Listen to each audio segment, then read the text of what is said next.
Presented by Honda.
Blue Jays on Sportsnet.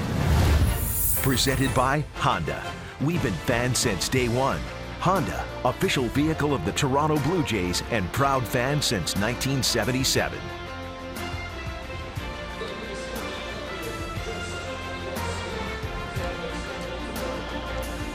Welcome back to St. Louis. This is the second half of a day-night doubleheader, and the Blue Jays had a disappointing end to their first game. They lost on a grand slam in the bottom of the 11th by Matt Carpenter. Blue Jays got a good start from Matt Latos. The bullpen had a rough afternoon, and John Gibbons' team needs a bounce-back win here tonight. Blue Jays are still the only team in the majors that haven't won back-to-back games this season. They are 6-15.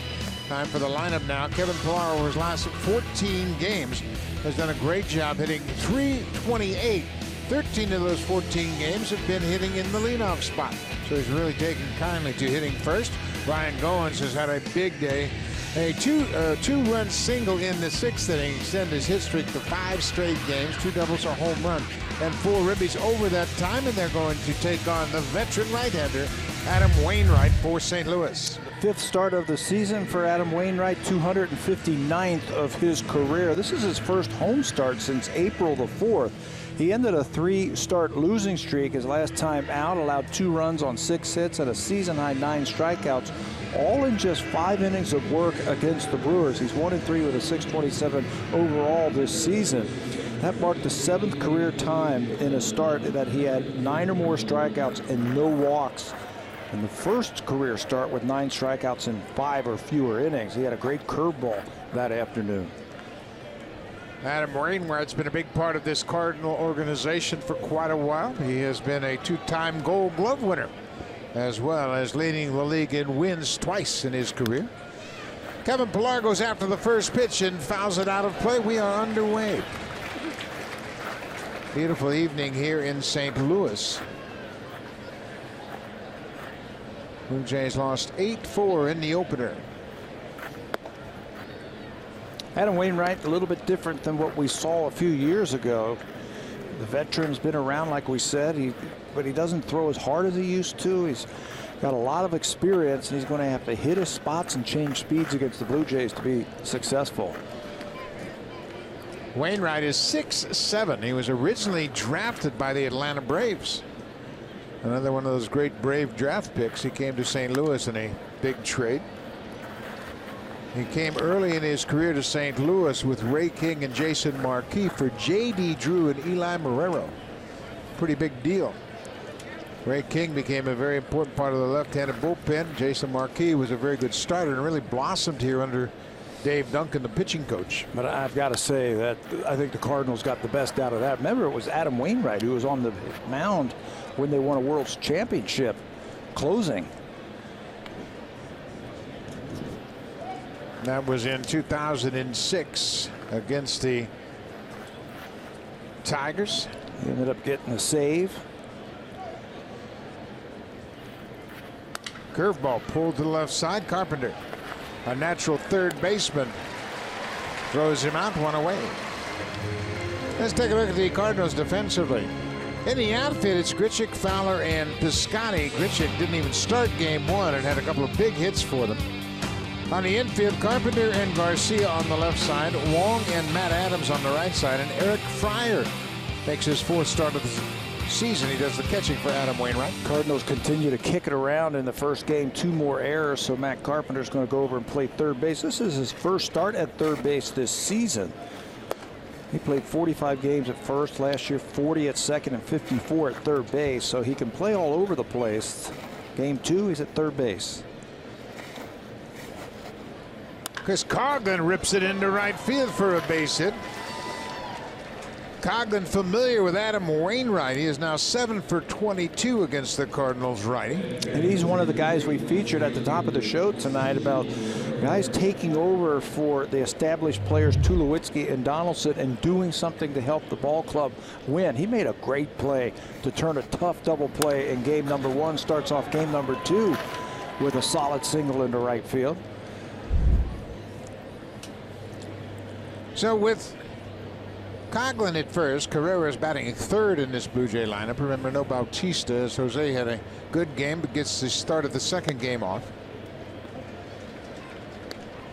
If you're ever wondering about Carrera and whether or not he has hit third before, Carrera in his lifetime has had 20 games batting in the third spot, but just 20 at bats. So a lot of those probably substitutions and switches.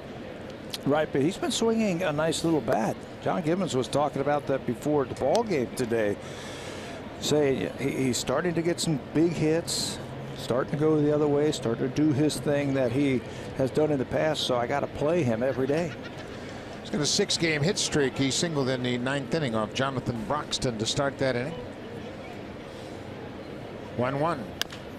Little tapper, and Wainwright, we mentioned he's a 2-time Gold Glover. He gets off the mound and stretches for that. Wainwright won a Gold Glove in 2009 and then once again in 2013, and there he used his entire 6'7" body to make a play on Carrera. 6'7", 240, and he gets over there easily. He's 35 years old. He'll turn 36 on August the 30th, but he made that one like he was 10 years younger. Got off the mound quickly. So Kendrys Morales will come to the plate. Morales had a pinch hit single in the 11th, but he was erased on a double play. He did not start as Justin Smoke started this afternoon. How about that defense for the Cardinals? Got a runner in scoring position. Infield's going to play deep to try and keep it on the infield so Coghlan can't score. Colton Wong is playing a short right field.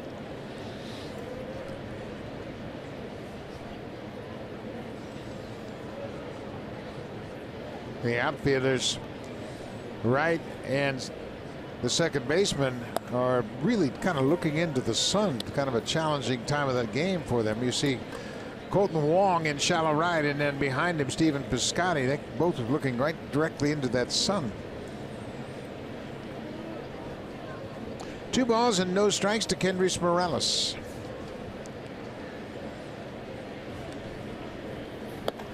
The Blue Jays had a 4-0 lead going into the bottom of the 7th in game 1, and the bullpen just couldn't hold that lead.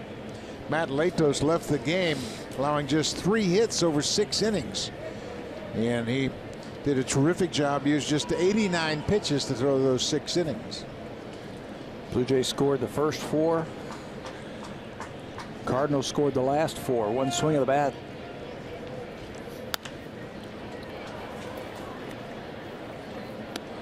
Two and two now to Morales. Latos was great, wasn't he? Yeah, he sure was. He had a very good changeup today. He and Russell Martin did a terrific job of using that changeup. And he just really neutralized the lineup for the Cardinals. 3 hits. He had a couple of doubles and a single given up. Kept them off the scoreboard. You mentioned the changeup. He started getting ahead of the hitters then in the middle innings. Latos did not throw a first pitch strike through the first 9 batters in the lineup, and then came out and threw the next 5 straight. So that really got him into a good groove. Russell Martin would pick off Colton Wong at second in a failed bunt attempt by Carlos Martinez, and that erased that leadoff double in the 5th. So Morales is set. Here's the 2-2 from Wainwright inside. Now it's a full count. Jared Saltalamacchia is on deck, the catcher batting 5th.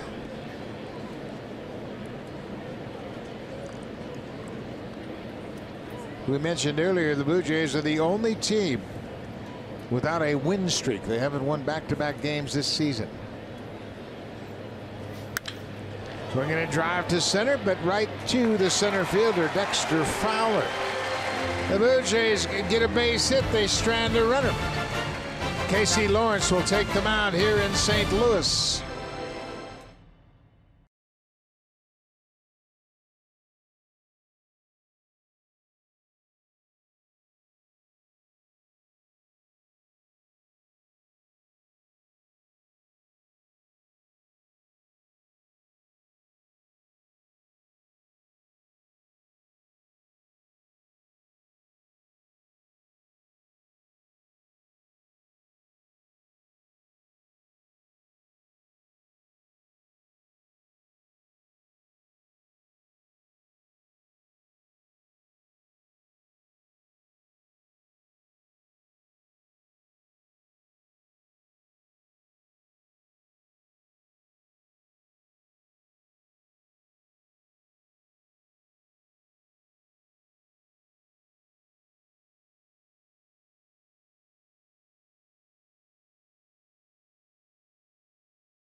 Win on the grand slam.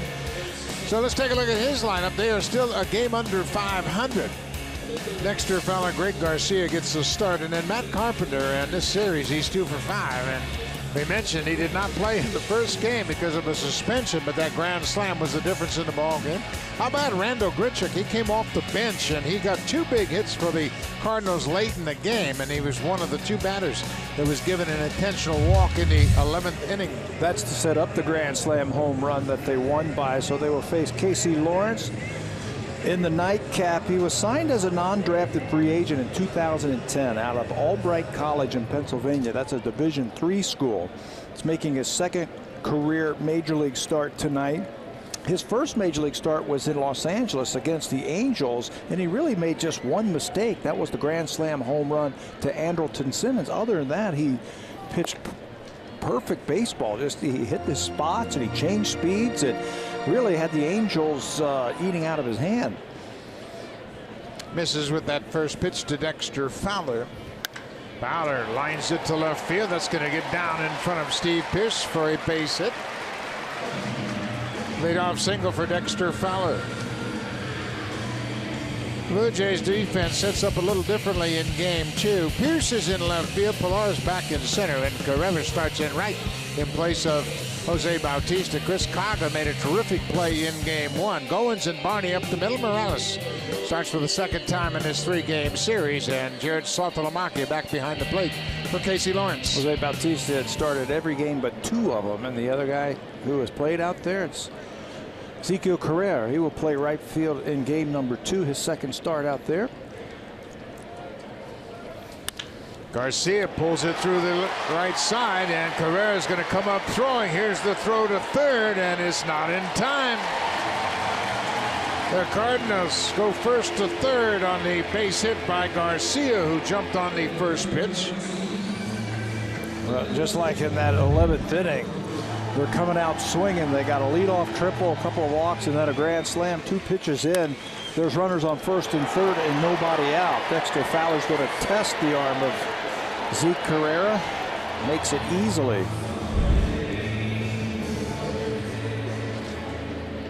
Fowler started it with a single to left, and Garcia has singled to right. Now here's Matt Carpenter, the hero of game 1.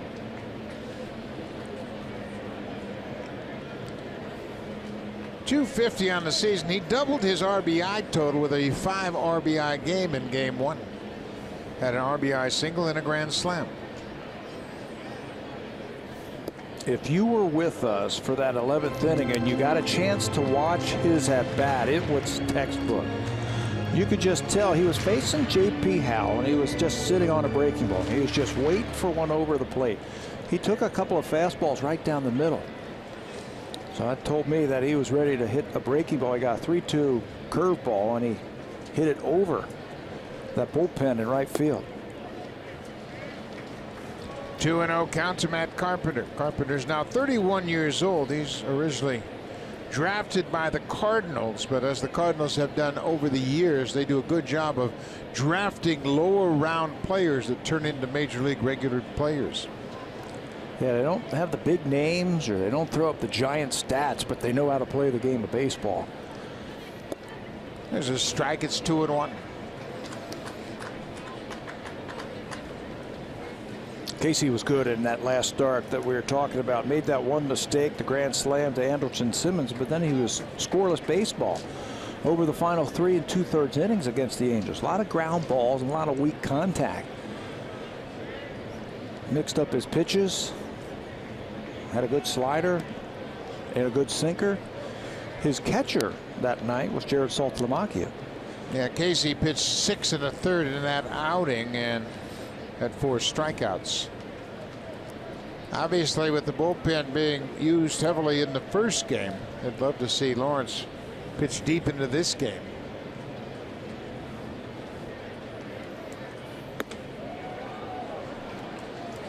One thing about it, Casey Lawrence, he might get hit around a little bit, but he's not going to be intimidated by big league hitters. No, he is, like I said, he was a non-drafted free agent. So getting to the big leagues, that's gravy. He's worked hard to get here. No one expected him to do what he has done. He just goes out there and he competes. 2-2 pitch. Fouled it off. Well, let's talk about that grand slam. It was 3-2, and here comes the breaking ball. He was waiting for it. Look how far that thing ended up over the bullpen into the bleachers. And the Cardinals enjoy a walk-off. Disappointing outcome for the Blue Jays, who had a good start from Latos, and they came up with some timely hits. Russell Martin hit a home run to get the scoring started. Ground ball. Barney bobbles it, and they get the run at first base, get the out at first. A run comes in to score as Fowler scores. Barney was quick to try to turn 2, but he gets an out. The run was going to score either way. And Carpenter picks up another RBI. That's 6 for Carpenter this afternoon. Blue Jays were going to trade a run for a couple of outs if they could have finished off that double play. It was hit hard enough, and it was hit to Darwin's left. They just bobbled it momentarily, took his time, and got the out over at first. Right fielder Stephen Piscotty.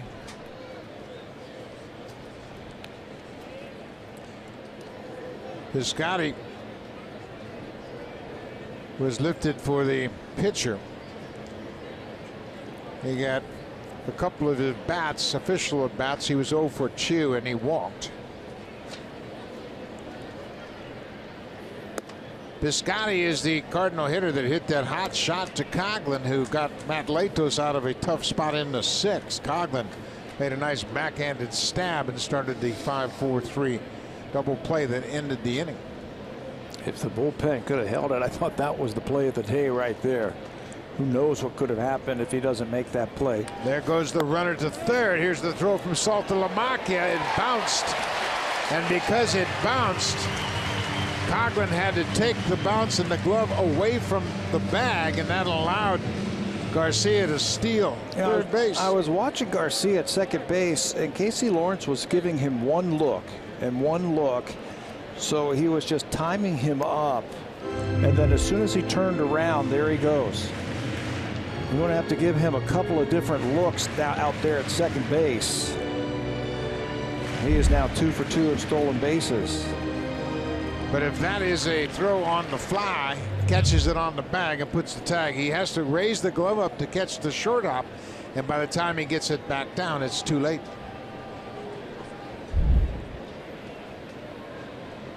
Infield is in. 1 out.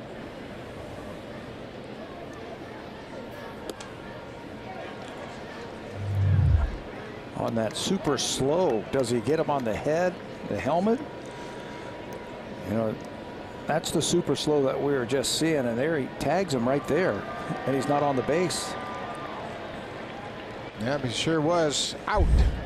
Blue Jays didn't ask for the review. 2-2 pitch.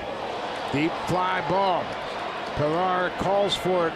He's on the warning track. Garcia is tagging, and he'll come in with a second Cardinal run of the inning. Piscotty with his 10th RBI on the sac fly to center.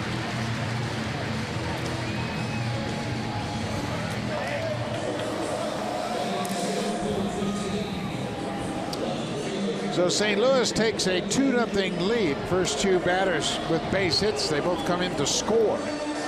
Piscotty now has 10 RBIs. And Randall Grichuk will bat with 2 outs and nobody on.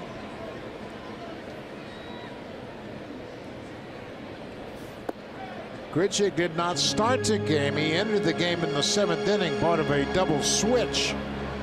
He had an RBI single to center in his first at bat, hit a 2-run home run in his second at bat, and walked in the 11th and scored on the grand slam. Pretty eventful afternoon. Yeah, it looked like he was going to be the GOAT, really, when he ran into that out after that single, but he came back and he became the hero with the 2-run home run in the 9th inning off of Roberto Osuna. He goes around. It's now a ball and 2 strikes on Grichuk.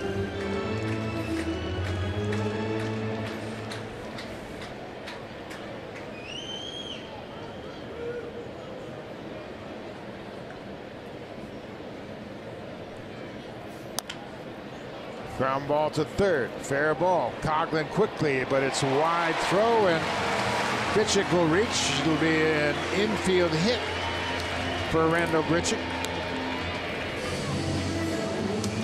2 strikes, so you're going to play back. Coghlan just has too far to go, and he just can't get it off. Even a good throw wouldn't have gotten Grichuk. You can see how far he comes from. With 2 strikes, he's playing back. Grichuk outruns the baseball. He's got 3 hits today. 3 for 3 with an intentional walk.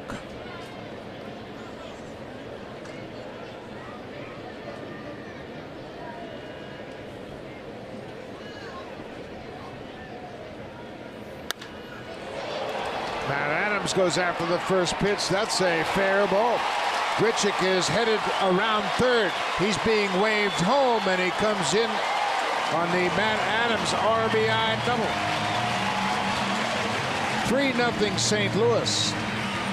They haven't waited around too long, have they? They got a game plan against Casey Lawrence, and it's swing early. Fowler got a hit early in the count. Garcia got a hit on the first pitch. Adams now slices the ball down the left field line for the RBI. Just his 3rd RBI of the season. stays fair, kicks away from Pierce. By the time he runs it down, Grichuk can run. We saw that on the infield hit. This is the first extra base hit for Matt Adams this season. Keeps it fair down the left field line. It rattles around a while. That allows Grichuk to come in from first to score. 3-0 Cardinals on 4 hits. Colton Wong, the second baseman, batting 7th.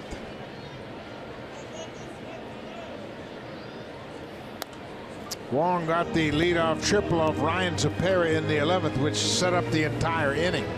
It gets lost in the fact that Matt Carpenter hit a grand slam, but it was Wong's triple that really set the tone for the inning. Yeah, it forced in the hand of the Blue Jays. They ended up walking, intentionally walking, the next 2 batters. Ground ball. Barney at second. That'll do it. But the Cardinals jump out on top quickly. They score 3 runs on 4 hits and take a 3-0 lead to back Adam Wainwright.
Game for the most part. We haven't had that big play, the big hit, the big moment, but they're coming, you know. Like I said, when you see guys jumping over the catcher, you see stuff, crazy baseball, which it's been. April's been a crazy month, but it's definitely not how you start, it's how you finish. So if we get through this and we're seeing signs of, like, you know, things should turn our way a little bit. We've been snake bit, you know, some bad luck, whatever you want to call it. The ball's not bouncing in our favor. But we've been in every ball game. That's a good sign. Well, that's the only way you can look at it if you're on this Blue Jays team right now. They need Aaron Sanchez back. They need Happ back, Donaldson and Tulowitzki as well. And a guy that gets lost in the mix and in the discussion is Dalton Pompey. And, of course, the Blue Jays, they are looking for offense anywhere. But Pompey would have been in the mix to play left field, whether or not he made the team out of spring training or not. But he's still dealing with the impact of a concussion. And Blue Jays have 8 guys on the DL, and that's a tough hill to climb. Just his legs could win you some games. His speed on the bases. Yeah, we have seen that in the past, and that's unfortunate. They don't have Pompey, but certainly they miss left side of their infield. They miss 2 of their top starters, and it's been a tough start. But nobody's going to feel sorry for you. You got to work your way out of it yourself. Jared Saltalamacchia takes a pitch off the plate outside. Well, the Blue Jays have to just be patient now against Adam Wainwright, and he has not gotten off to a great start. But you can't get them all back with one swing of the bat. He's going to just be throwing that curveball, hitting his spots. Again, he's not the pitcher that he was a few years ago. This is a guy who has had 3 200 strikeout seasons. He's not that guy anymore. He's going to put the ball in play, try to have some quick innings.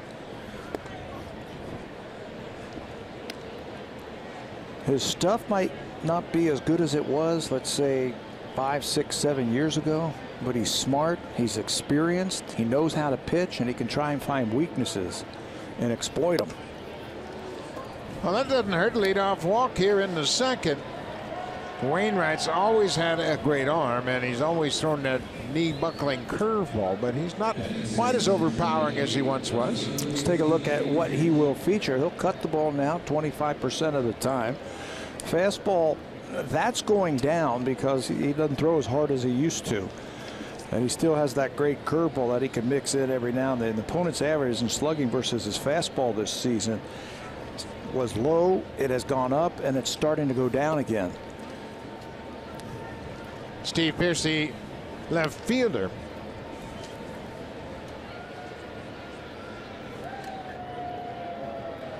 Pearce had a pinch hit appearance in game 1 and was robbed of a base hit in the 8th inning by the third baseman, Jed Jerko.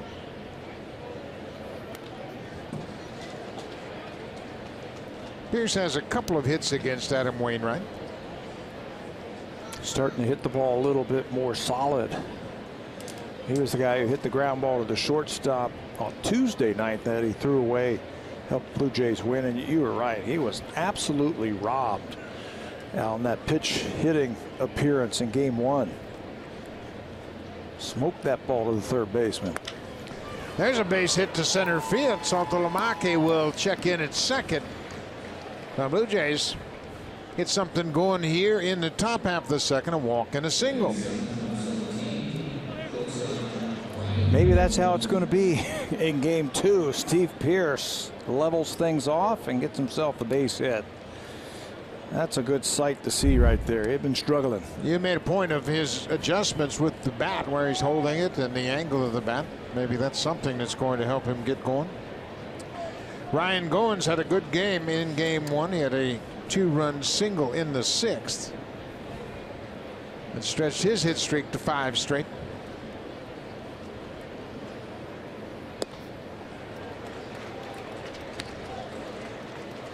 The Cardinals were anticipating a bunt, but they haven't seen the Blue Jays play much. They don't bunt. They don't play American League teams that much, I guess. Matt Adams was in front of Steve Pearce. He was all the way up on the grass. He is now behind him. That's the first baseman. There's that curveball. Wainwright has always had the ability to throw that hook for a strike. This is the 5th start of the season for Wainwright. Got off to an 0-3 start. Won his last game out, and that gave him 135 wins while pitching for the Cardinals. He's been one of the most consistent starters over the last several years. He's 135-79. Now the curveball, this one's bounced into there. Good block there. You could always count on him to make his starts and to pitch plenty of innings. There was a time from 2007 through 2014 where he made 32 starts or more every year but one. That year he only made 20 starts. He came into this game with 1,787 career innings. That's an Iron Man.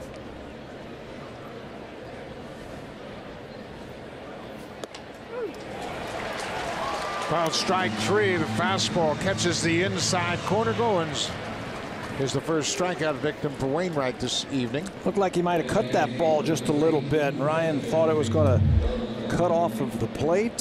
Fryer sets up there, and Adam Wainwright hits it. Hits that glove for his first strikeout. Wainwright has finished second in the Cy Young voting twice and third twice. So he's had quite a distinguished career. Darwin Barney batting in the 8th spot. As good as he has pitched, and the accolades and the awards that he has won, came into this game with 135 wins in the National League.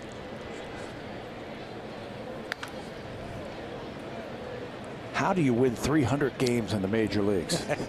I mean, as good as he's been, that's all he has had. I thought he would have more wins than that. He's had 2 20-win seasons, 2 19-win seasons, 135 wins. He's not even halfway to 300. Isn't that something? This gives you an appreciation for those Hall of Fame pitchers. Yes, it does.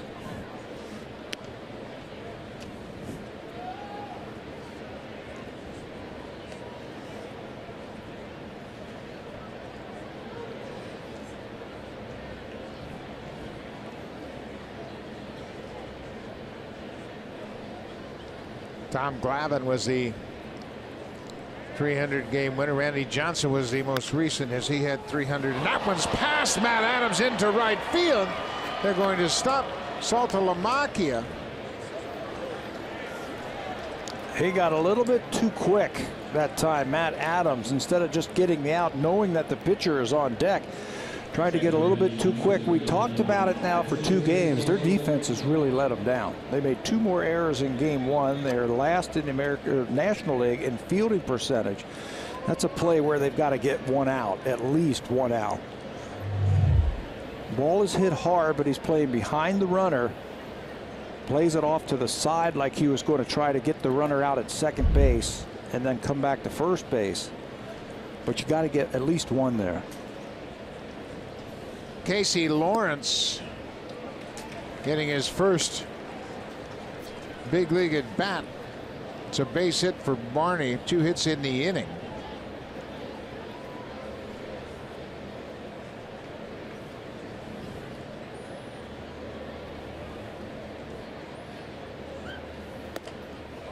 Swing and a miss. You say, well, why didn't Rivera send Saltalamacchia with the pitcher coming up next? Well, quite honestly, you're thinking Lawrence will probably strike out, and at least I got Kevin Pillar hitting with 2 outs. Right. Or if he sends him and he didn't get that great of a jump and the outfield wasn't that deep. And this is the last thing the Blue Jays wanted. But Casey Lawrence beats it out, and he gets himself an RBI. Casey Lawrence hustled down the line, tapping it back to Wainwright. Saltalamacchia comes in to score. And Lawrence is at first base, but the Cardinals are looking at the call at first. Check that. Nobody scored. It was a force out. Saltalamacchia is forced out at home, and the double play is in question, and Mike Matheny wants to look at it. Yeah. So it was a force at the plate. Fryer's throw to Adams. Initially, Lawrence is called safe. Cardinals are going to want to take a look at this one. That was pretty. They seem pretty emphatic. One more time after the end of the bat. That was the base hit by Barney. See, he wasn't going to score anyway. So here's the comebacker. They get the force out at home. The return throw to first, and looked like Lawrence's foot was still in the air when Adams caught the ball. That's why the Cardinals are going to have a look at this. This might get overturned. The first base umpire, Clint Fagan, calls it safe. Brian O'Nora is the crew chief, so he's under the headset in front of the Blue Jays dugout. So there are 2 outs, and now the possibility of a 3rd out as we wait for the review in New York. I watching it now a couple of times and watching it on the big screen here, I don't know when they can tell if it's in the leather or not, and if there's enough evidence to overturn that. Yeah, and that's the only hope for the Blue Jays, that there's not enough clear-cut evidence on the video to overturn the play. So the bases would be loaded if this call on the field is upheld. Wainwright's still on the mound, and Cardinals are waiting for the decision. It's taken a long time, and it suggests that it's as close as we think it is. So Lawrence with pretty good speed. He stays out of that 1-2-3 double play for the time being, and now it's up in the hands of the people in New York. There's that slight, and I mean slight, hesitation from Wainwright when he went to catch the ball and then throw it home. I mean, sometimes that's all you need, right? It's that slight, not a juggle, but he just couldn't get out of his hand cleanly enough, get out of his glove and into his hand cleanly enough, wins it into the leather. That's the decision. That is very difficult to overturn, I would think, because it's really not clear-cut. Wainwright thought they got the double play, and now the pitcher Wainwright's going to throw a few pitches, as this is really taking quite a while, and they're having a long look at it. That's Brian O'Nora in the top box. He is the crew chief. Clint Fagan, the other umpire, made the call at first. So Saltalamacchia is forced out at home. Pierce moves to third, Barney to second, Lawrence is at first, and the Blue Jays have their fingers crossed now that Kevin Pillar will get a chance. Here's the decision. The umpire's about ready to render their decision. Safe. Yep, it's tough to overturn that call because it was so close. Tough to tell when the ball had hit leather and if his foot wasn't on the bag. So the call on the field stands. So Kevin Pillar indeed will get a chance to hit with the bases loaded and 2 outs. Kevin grounded out to third, his first time up.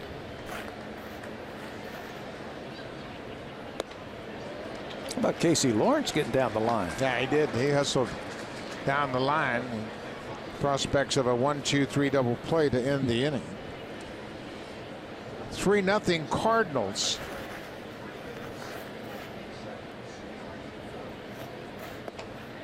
Ball and a strike to Pillar.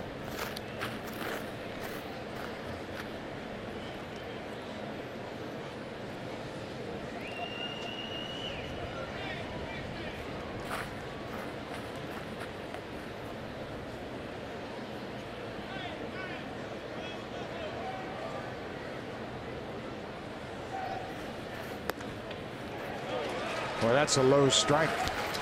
Pillar had a pretty good look at it. Kevin thought it was low. He thought it might have been outside. I thought it crossed the plate, but it looked like it was low.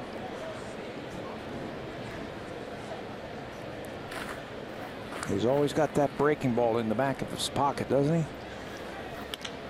There it is. Pillar hits it to right. Piscotty is there, and the Blue Jays will leave the bases loaded.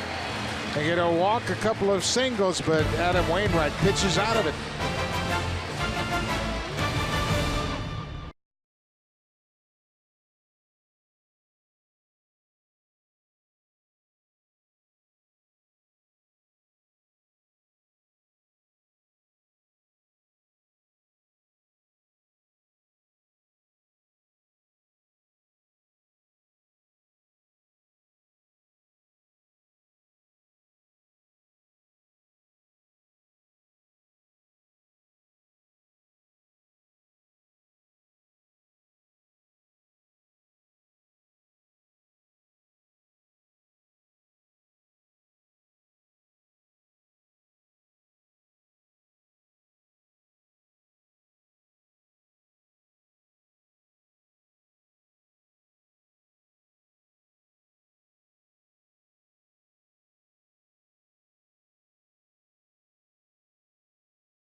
To the bottom of the second. Casey Lawrence. The Cardinals jumped on him quickly. Fowler and Garcia singled to start the game. Carpenter had an RBI ground out. Piscotty a sac fly. And then Matt Adams had an RBI double. So the Cardinals scored 3 runs on 4 hits in the first. They have a game plan against Casey Lawrence. They know that he's going to throw a lot of strikes. He's going to be around the plate. They were swinging early in the count against him. Maybe he needs to start throwing some breaking balls. Those get me over, just flip a little breaking ball in there for strike one. Get him off his fastball.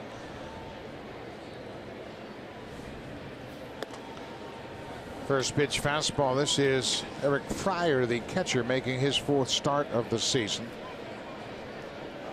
Not an ideal situation to be the backup catcher behind Yadier Molina. You don't play a lot. Ground ball slowly hit to the shortstop. Fryer is thrown out by Goins, who continues to play great defense at short. Yeah, you don't play a lot if you're the backup catcher, and you're hitting 8th in front of the pitcher, so you're not going to get anything to hit either when you do play. That one looked like it got inside and got his thumbs. So Adam Wainwright, you can't take him lightly. He mentioned he won his last start against the Brewers, but he went 2 for 3, hit a home run, and drove in 4. That was his 9th career home run. He goes after the first pitch, bounces a fair ball to third. Coughlin throws him out.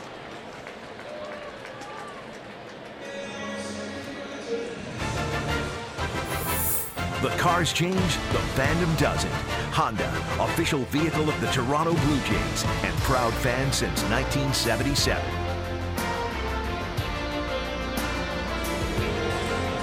That is inside Ballpark Village, right beyond the bleachers here in St. Louis. A beautiful entertainment center with a baseball theme. That was a little bit reminiscent of real sports in Toronto. Big screen TV, lots going on. Dexter Fowler singled and scored his first time up. Fowler had 2 hits in the opener. He was 2 for 5 in that game.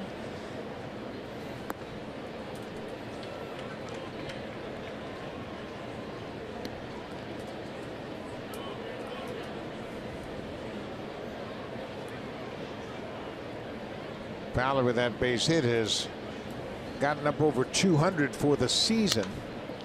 That's a foul ball. He's had a good series against the Blue Jays.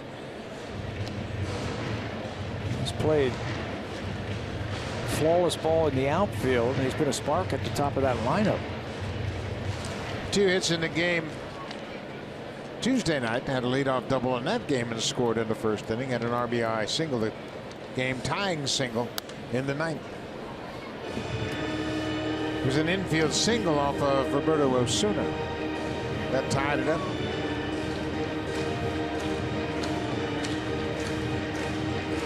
Five for 11 in the series, pair of doubles and 4 runs scored. Good numbers for their leadoff man. 2 balls and 2 strikes. High and deep to right. Carrera is on the run, looking up. This ball is gone. Dexter Fowler hits it into the seats in deep right center for his 3rd home run of the season.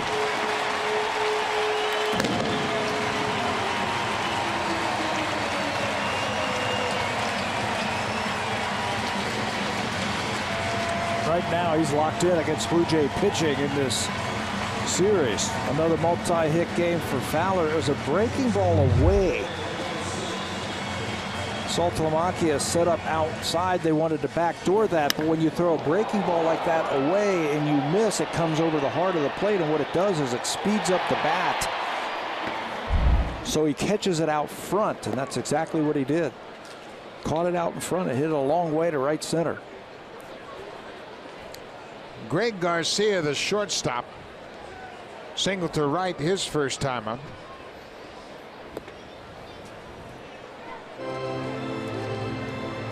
Fowler's home run came on a 2-2 pitch. It traveled 401 feet. Deep part of this ballpark.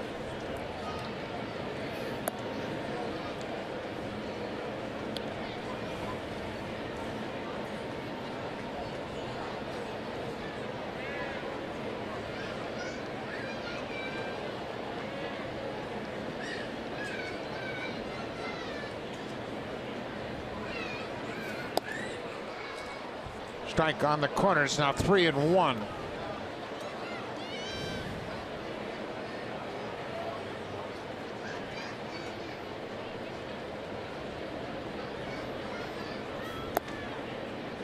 That's ball 4.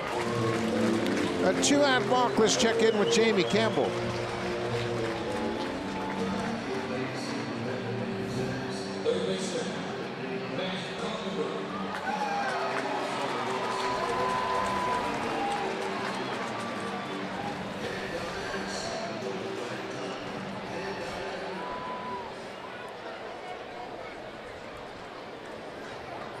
Houston off to a good start this season, getting production from their regular players, and right now they don't have Altuve in the lineup as he has been involved in that collision in the outfield. He thought he was going to have a chance to play. He and Teoscar Hernandez collided the other night. That was a scary one. Hernandez just went into the ball game as a defensive replacement that inning and then ran into Altuve. Third baseman Matt Carpenter takes it inside. It's 1-1 to Carpenter. Carpenter picked up an RBI with a ground out his first time up.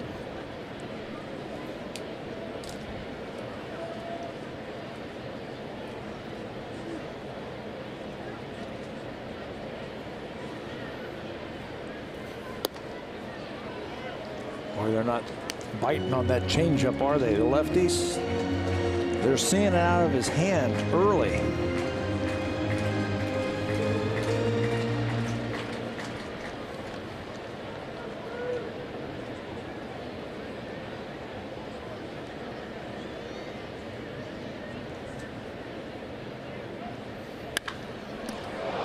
Right to Morales. That's the end of the inning, but the Cardinals get another run. Dexter Fowler's had a perfect start to his night. His home run, his third of the season. He's 2 for 2 with a couple of runs scored, and the Cardinals have a 4-0 lead.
And enter the code MBJ0129 to earn My Blue Jays points just for watching the broadcast. The entry box can be found on your My Blue Jays homepage. Code must be entered before 4 a.m. A lot of the Blue Jay fans look like they're logging in. Harash making sure they've got their numbers. Blue Jays trail 4-0. Chris Coghlan singled to right his first time up.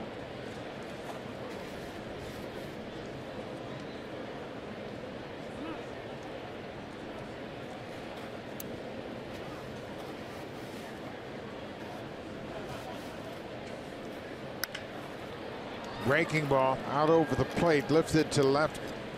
Gritchett backs up, makes the catch, one away.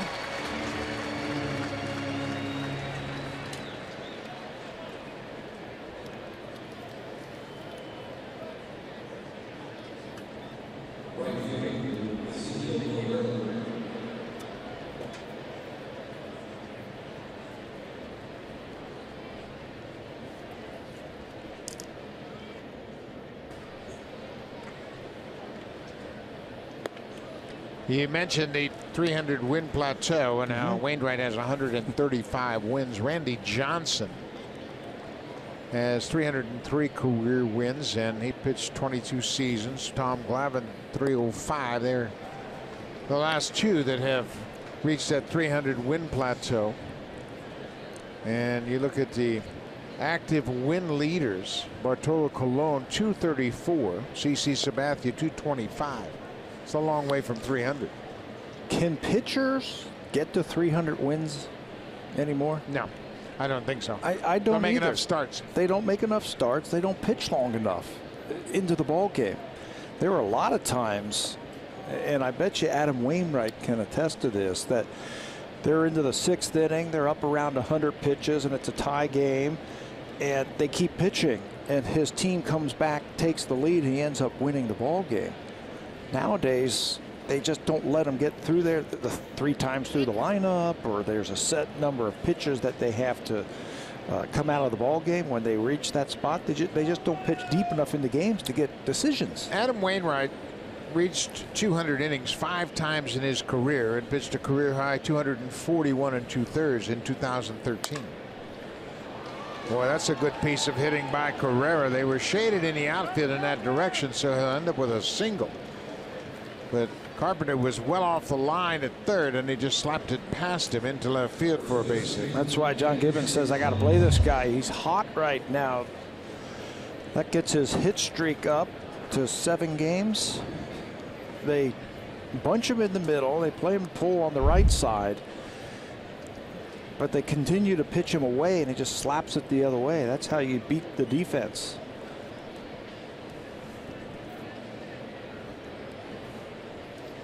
Kendrys Morales, the first baseman, lined out to center his first time up. Way off the plate inside. So you were saying Bartolo Colon has 230 something. He's he's been pitching forever. 235 wins, and CC Sabathia, he has 225. Bouncing ball, Wainwright. Second for 1, and they call him out, and at first base that ball is out, and now the Blue Jays are going to contest the possession of the baseball at second, because the second baseman bobbled it, and he bobbled it 2 or 3 times. So they're going to have a look at this to see if indeed he had control of it while he was standing on the bag. It's the shortstop that comes over, and you see Garcia bobbles once, bobbles twice, once again. And it still looked like they were able to turn 2. Where's his foot? His right foot. Is it on the base when he throws it? They're not checking. It's a double play. Another double play ends the top half of the 3rd.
Bottom of the third inning, St. Louis with a 4-0 lead.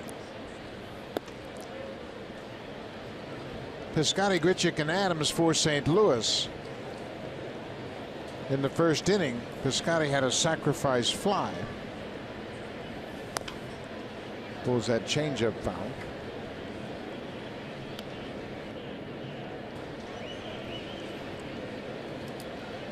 Blue Jays can come back and win this game. They would win the series, something they haven't done. They haven't done that.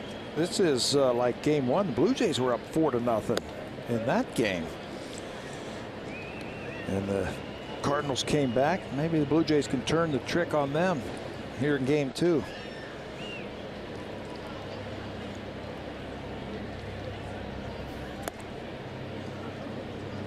Slider for strike two. It's 2-2 to the leadoff man for St. Louis here in the third.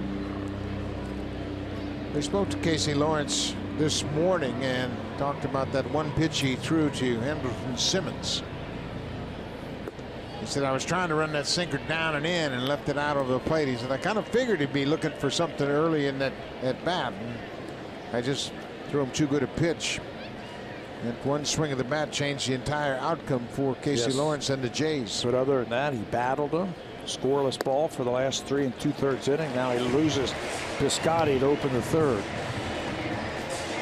Going to have to keep the ball down and keep it on the ground. He can become a ground ball pitcher. That's what he should be with his stuff. He's a sinker, slider, changeup type of pitcher.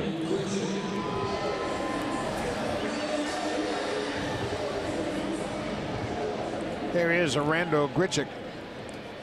He singled and scored in the first.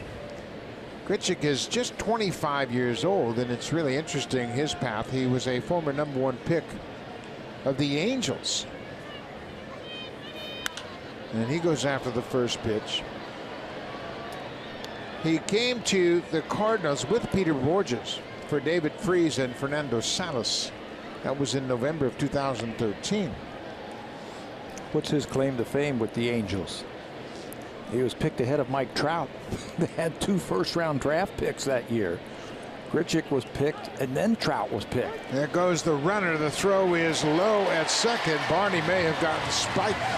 Boy, he hung out to take that low throw and had his knee in front of the base. He got hit hard by Piscotty, and Piscotty's asking to see if he's okay. That was a hard slide at second base.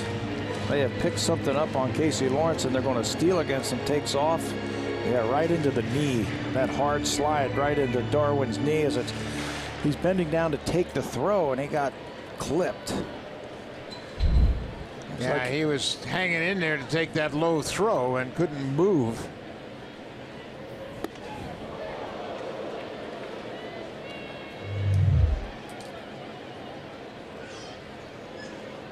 Yeah, that he wasn't trying to block the bag or keep Piscotty from getting there. He was just going down to catch that low throw, and his knee got in the way. Second stolen base, excuse me, Buck, tonight. Grichuk breaks his bat and lines out softly to Goins. Garcia stole third base in the first inning, and now Piscotty picks up his first stolen base of the season here in the third.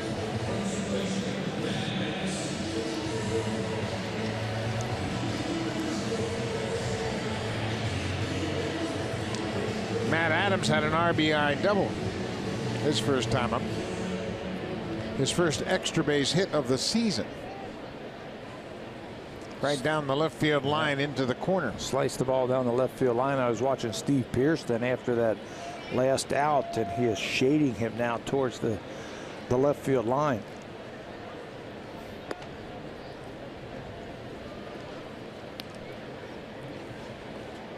Piscotty with the leadoff base on balls, steals second. He's at second with 1 out.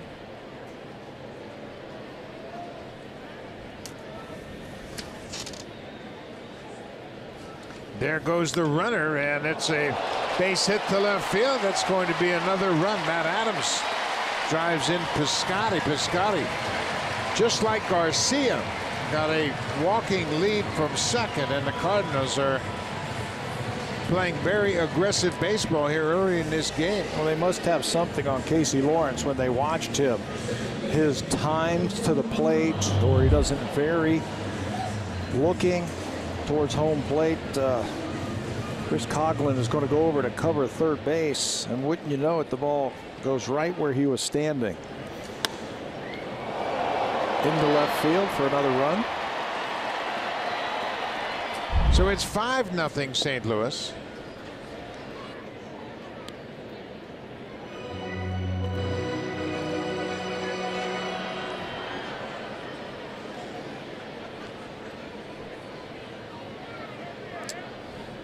Colton Wong, the second baseman,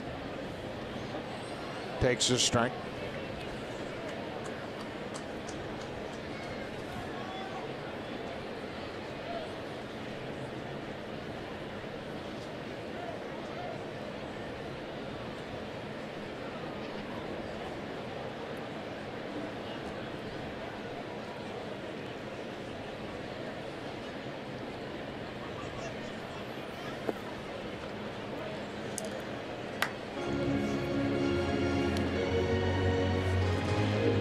Cardinals scored 3 in the first. They had a home run in the second off the bat of Dexter Fowler, and Matt Adams picks up his second RBI of the game with a single to left.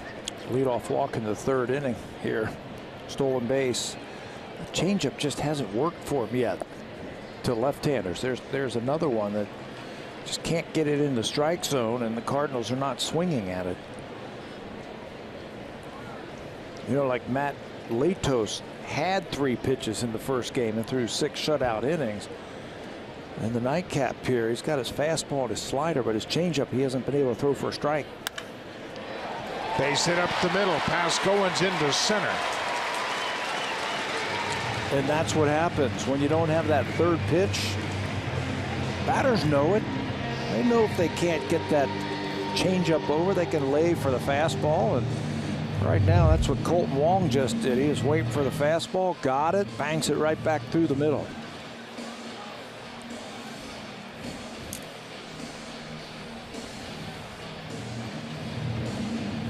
Now Goins did what he could, but he couldn't come up with that base hit to center. Colton Wong has a base hit. Matt Adams moves into second. Pete Walker comes out to the mound to add some advice here for Casey Lawrence, and I think you're right. I think it's just the fact that he hasn't been able to change speeds effectively. Right. Everything's about the same speed. His changeup hasn't been a threat. He hasn't been able to throw it for a strike, and Cardinals aren't swinging at it. So right now they are just eliminating his changeup from what they are looking at. This is his game right here. They need some innings from him. The Blue Jays will go home after this game and take on the Tampa Bay Rays for a 3-game series starting tomorrow night.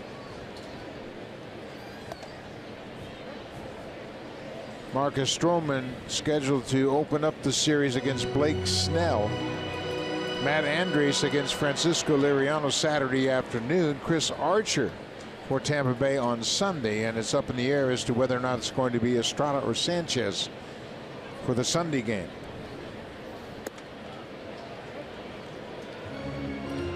We'll probably find that out tomorrow. I know Aaron threw today, but he had a bandage on that finger.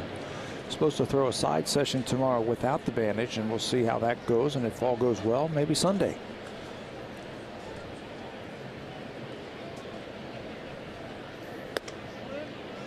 Inside, 1-2 now. This is Eric Fryer, the catcher. Fryer grounded out to shortstop to start the second.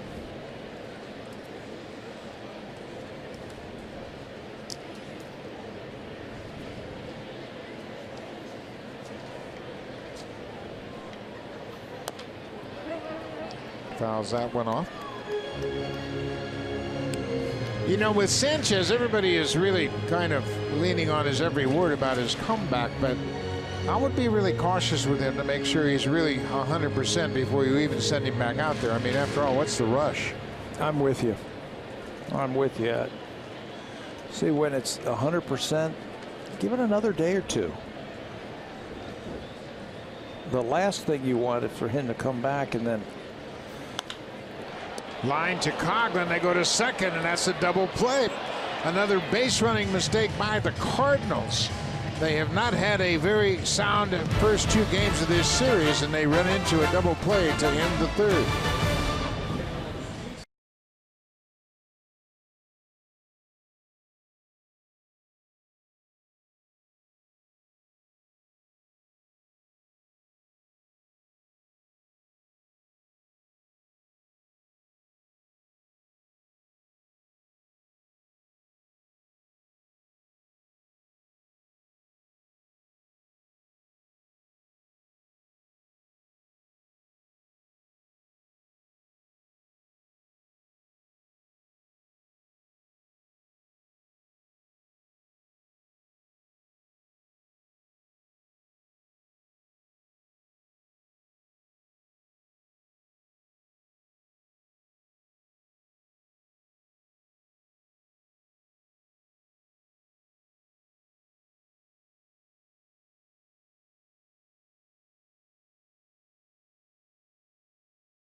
Wisdom Marlon Bird passed along years ago.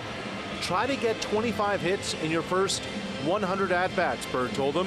Then you're hitting 250. Bird told him, don't get caught up in numbers until you hit that 100 at-bat number. And so Saltalamacchia in his last game on Tuesday, 3 of the 4 pitches he swung at were in the zone. You have to look at the positives, he said, because if you're not hitting and you're not winning, then too much negative gets in your head. Buck? No question about that, Arash. And you know what? That really compounds the situation. First of all, Salty's not hitting. Secondly, the Blue Jays aren't winning. And, you know, you can take a lot of offers as long as the club's winning and you're a backup catcher. But, boy, when you're not contributing with the bat and the team is losing as well, that really compounds the situation.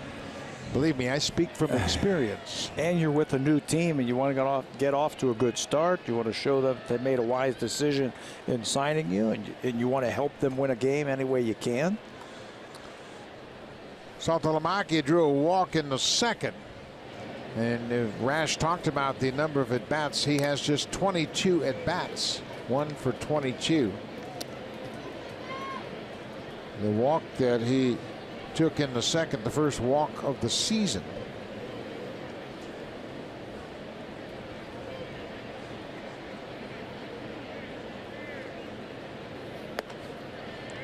You know, GMs, they try to be as patient as possible, and everybody said, well, you know, you really don't know what you have until you have played 60 games in a regular season. But Blue Jays now 6-15 for the season. They can no afford to fall too much further under 500. We mentioned they are the only team in the majors without a win streak. They haven't won 2 games in a row this year.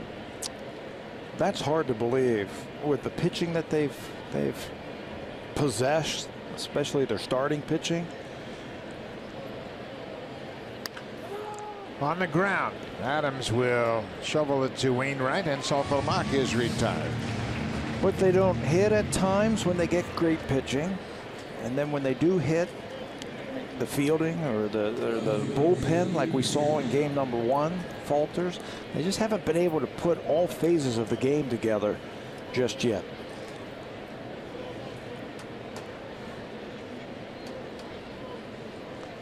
The Blue Jays coming into this series knew they were going to get Walker, Martinez, and Wainwright, the 3 starters for St. Louis, their best 3 starters.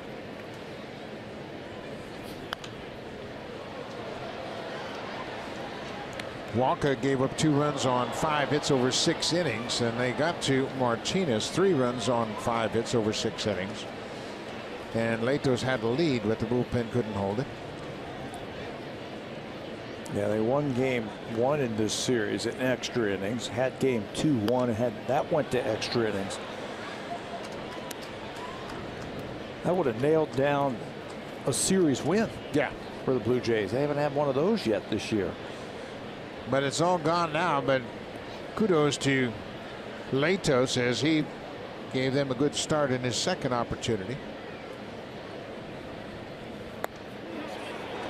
Here's called for the swing. He goes around on that curveball. That's the second strikeout for Wainwright.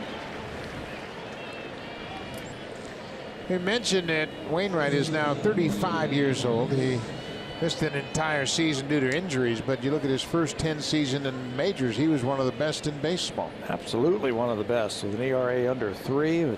Last 2 years, I think it was an Achilles injury that Adam Wainwright had. And when you don't have your legs and you're a pitcher, that makes it tough.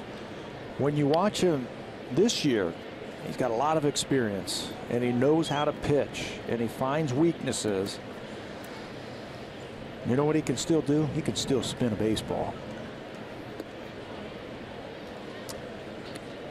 Well, in your mind, you still think that you're 28, 29 years old and that you can rear back and reach 95, 96, but the body doesn't allow that anymore. So Wainwright has got to really get comfortable with pitching less than that with his fastball.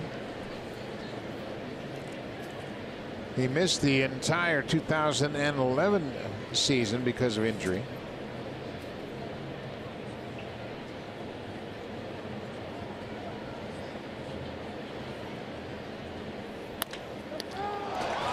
Tough to get anything by him. He's a big fella on the mound. He's a 2-time Gold Glove winner, and he makes the easy play on the comebacker. 3 up, 3 down, top of the 4th.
You can watch every out-of-market regular season game live on over 400 supported devices. Plus, get a free subscription to At Bat Premium, the #1 app for live baseball. Blackout and other restrictions apply. Visit MLB.tv for details. And Buck, the Cleveland Browns finally got it right. They drafted Myles Garrett, #1 overall. No games from the Browns for once. Well, they have had a kind of a bad string of draft picks, and they take a big defensive end, right? Yep, from Texas A&M. Yep. This is the pitcher, Adam Wainwright. Wainwright grounded out to the third baseman. We mentioned Wainwright, an Iron Man, if you will. 241 2/3 innings, a career high. That came in 2013. He was 19-9 that season. Wainwright picked up some pointers from a former Blue Jay, Chris Carpenter, when they were both teammates here in St. Louis. Pretty good tandem to have those two big right-handers top of your rotation. Did we mention he can hit too? He can hit too. He leads all active major league pitchers in career hits with 119.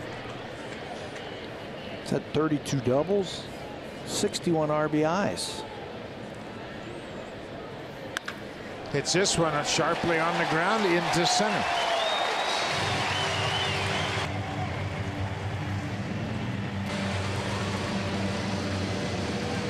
So Adam Wainwright gets aboard for the leadoff man, Dexter Fowler. All Fowler has done over his last 12 at-bats, he's gone 6 for 12, 2 doubles, a home run, and 2 RBIs. A reminder, the Raptors and Bucks now, Game 6. It's on now. They're in Milwaukee. They could wrap that series up, right? Yep. With a win? 3-2. So here is Fowler. He is 2 for 2 with a home run. He's driven in a run and scored 2.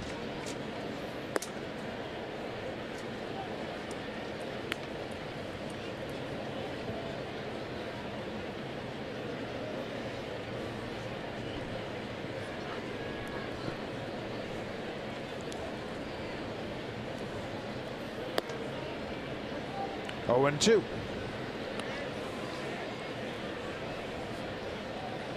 What an advantage when you've got a pitcher who can hit. Who needs a DH? Well, and that gets back to your pitchers with wins. If you can handle a bat, you don't have to take the pitcher out of the game. Close game, you know, he's going to help himself with the bat. No pinch hitting for him if it's a close game. Mike Matheny would want him still pitching.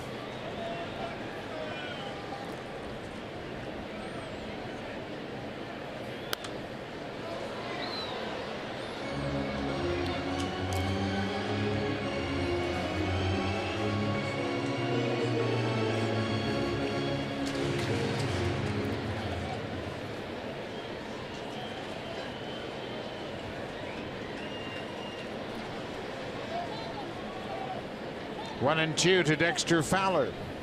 Outside now it's 2 and 2. What change up again to the lefty. Just can't get it in the zone. It's a good pitch. There's a little fade to it. But he just hasn't been able to throw it for a strike. At least make the Cardinals swing at it. This ball is driven in the air, but Pilar's over into the alley, makes the catch, and Fowler's retired for the first time tonight.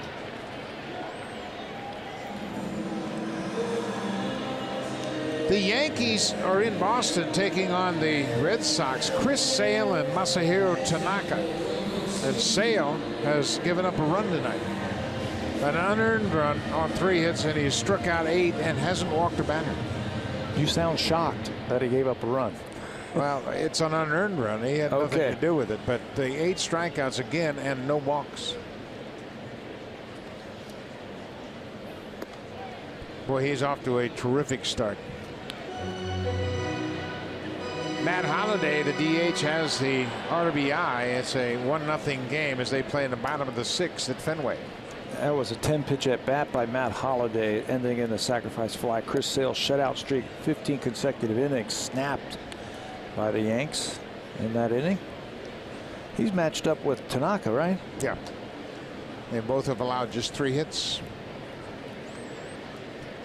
Greg Garcia, getting the start at shortstop, has made the most of his 2 at-bats. He has a single and he's walked. Breaks his bat here, and that ball is going to drop in front of Pilar. Wainwright heads up base running as he got down close enough to second just in case that ball dropped safely, and it did. Well, he's a baseball player.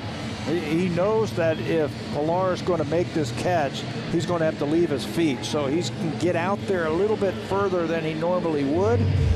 It's a broken bat hit for Garcia. And check out Wainwright. He just keeps his feet moving, gets out there. Pilar does everything he can. Wainwright shuffles his feet, gets out there. It drops in, slides safely. Greg Garcia likes what he has in that bat. That baby died a hero, so he's going to hold on to the other end of it. Yeah, he's 2 for 2 with a walk. Says, can you save this for me? This is a lucky bat. So now here's Matt Carpenter. Carpenter so far in this game is 0 for 2. He lined out to Morales at first his last time up.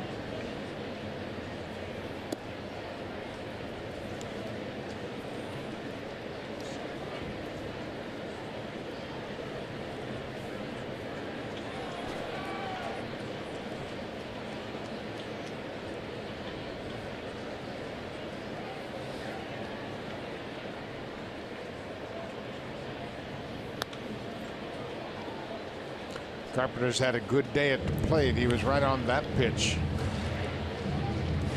He didn't even play in game 1 because he was sitting out of suspension, but he had a great series.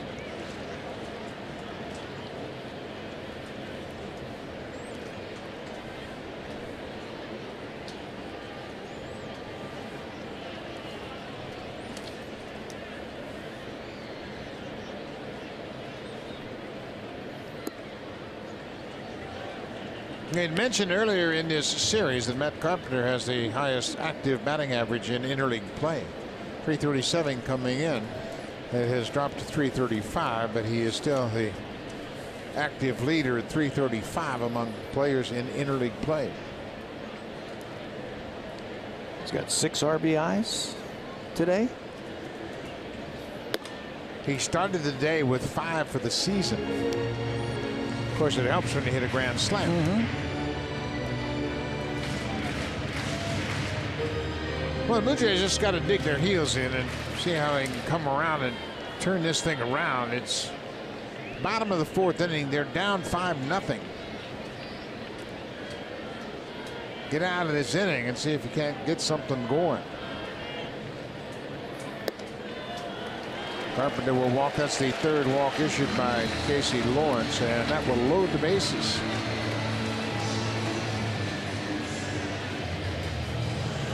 Not much John Gibbons can do here. He used 6 relief pitchers to cover 4 1/3 in the first game. Yeah, and he's got some decisions to make, and it looks like I'm watching the bullpen out there. This is Casey Lawrence's game. He's got to go as deep as he can. It's not going to take him out. Sometimes you got to take it for the team just to save some of those innings out of that bullpen. Doesn't get any easier when they go home, play Tampa, and then back out on the road to play the Yankees. Ground ball. Goins comes after it quickly. Second for 1. Return throw. Not in time. Piscotty legged it out. Wainwright comes in to score. It wasn't that sharply hit, and Goins knew it. He came after it very aggressively. Made a good feed to Barney, but the return throw to first not in time. Piscotty just runs too well, too quick down that line, and he's sniffing RBI too. He knows if he can get to first base on that slow roller, he's going to get another RBI. He's already had one tonight on a sacrifice fly. Goins gets over there, makes a good throw and a good relay, but he just beats it. That's a broken bat also. Wainwright got a base hit to start the inning. He comes in to score the 6th Cardinal run. Check swing Tapper back to the mound off the bat of Randall Grichuk. The Cardinals have scored in each of the first 4 innings of this game. They have a 6-0 lead over the Blue Jays. Now time for a Blue Jays Central update. Here's Jamie Campbell with Greg Zahn in the Samsung broadcast studio.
Cardinals. You know, Darwin Barney says his job is to be healthy and always be ready. Well, this in part is how he does it. See, after each game that Barney plays, he jots down notes in a book he carries with him of what each left-handed pitcher he faces does. A frame of reference, his own preparation tool. He told me you get scouting reports and advanced scouts, but when you develop your own plan subconsciously, that helps. This is his way of trying to stay ahead of the curve, guys. When he plays every day, he doesn't really rely on the black book, but as a pinch hitter, that helps him against lefties. But it's a great practice because I don't know about you, Raj, but when I write things down, it has a effect of etching it in my mind, and then it becomes reactive when you see that particular pitcher again. Now, when Barney's made a nice career for himself, you learn along the way. That's how all the guys used to do it, right? Yeah. You always had a book on the bench, what a guy was trying to do to you. A pitcher, if you're a base stealer, you can write down little tells that the pitcher was doing that gives away his move over to first base. I mean, there's all kind of things that you have to write down. That's a fair ball. Inside the bag at third, Barney's going to head for second, and he can make a note for himself. Note to self, double off of Adam Wainwright on a curveball. Good job by Barney to get things going here in the fifth. And remember, he got spiked right in the knee a couple of innings ago. Piscotty smoked him right in the knee, but he shakes it off and he comes up with a double right here. That was a nice little double clutch where he kept his hands back. Rips it by Matt Carpenter. First double of the season for Darwin. Casey Lawrence reached base on a fielder's choice. He tapped back to the mound with the bases loaded. I got the force out at home. He squares the bunt and takes a ball.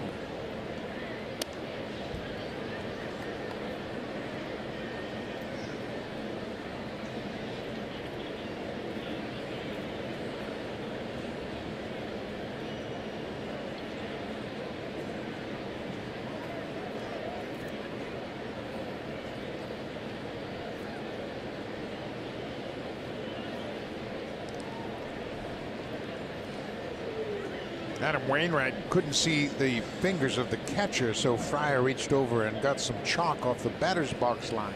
The corners are really cheating. Look at Matt Adams, the first baseman. He was a little slow to go right there. They're going to try and get that runner at third base. Now, if you are Casey Lawrence, you want to bunt the ball right at the third baseman, make him field it. Then their only play is over to first base. Bunts it up the first baseline, but it's fouled. And you're right. If you can get the third baseman to make a play on it, obviously you're going to move the runner to third because he has to vacate the bag. Matt Adams is too close to the first baseman. If you try to bunt it on the right side of the infield, Darwin Barney's going to be out at third. 2 strikes. Let's see if they keep the bunt on. Maybe they let him swing away.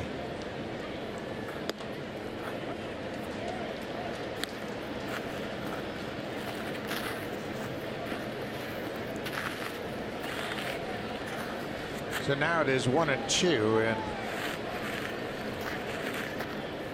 the bench is kind of perplexed, and here's another opportunity. This time he bunts it to the first baseman. It's a good bunt, and Adams tags Lawrence. Barney goes to third. Casey Lawrence gets a sacrifice bunt, moves Barney to third base with 1 out. Heads this one. He's got the bat at a great angle. Matt Adams says, you know what, I'm not even going to try and throw the ball to third base. Well, let me just tag this guy. Well, it's 6-0, and you want to make sure you get an out. And now back to the top of the order. Barney at third.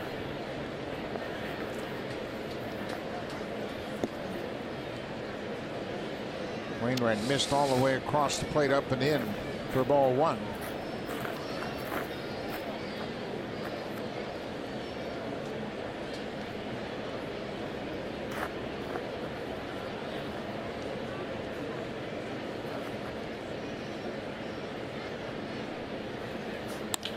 Ground ball, left side, knocked down by Garcia, no play. Kevin Pillar picks up an RBI with an infield base hit. So the Blue Jays are on the board. Darwin Barney with the leadoff double comes in to score.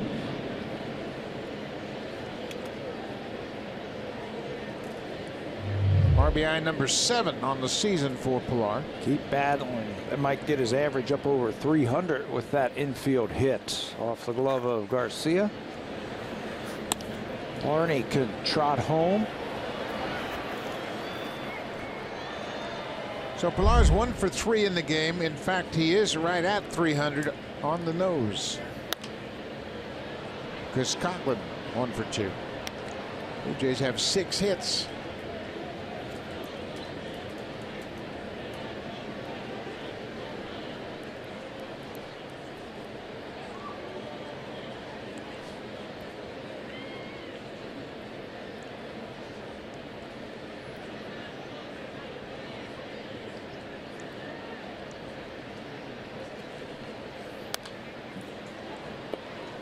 Look at those pitches. On the outside corner, Wainwright hasn't made too many mistakes over the heart of the plate. Keep hacking, keep slashing. That's what I say. His base hit to right field his first time up was a breaking ball down and in. He's kept everything away from him since then. He flew out the left field last time up, and he's thrown a couple of pitches on the outside corner. They can't take a chance, can they? Throw him a breaking ball, but it's pulled foul. You're also risking that Coughlin's going to pull the ball into right field, holding that runner at first base. But the breaking ball for Wainwright is his best pitch. Yeah. Maybe he can backdoor it. See if he can get him looking. Blue Jays have 6 hits, just 1 extra base hit. It's the Barney double that started this inning.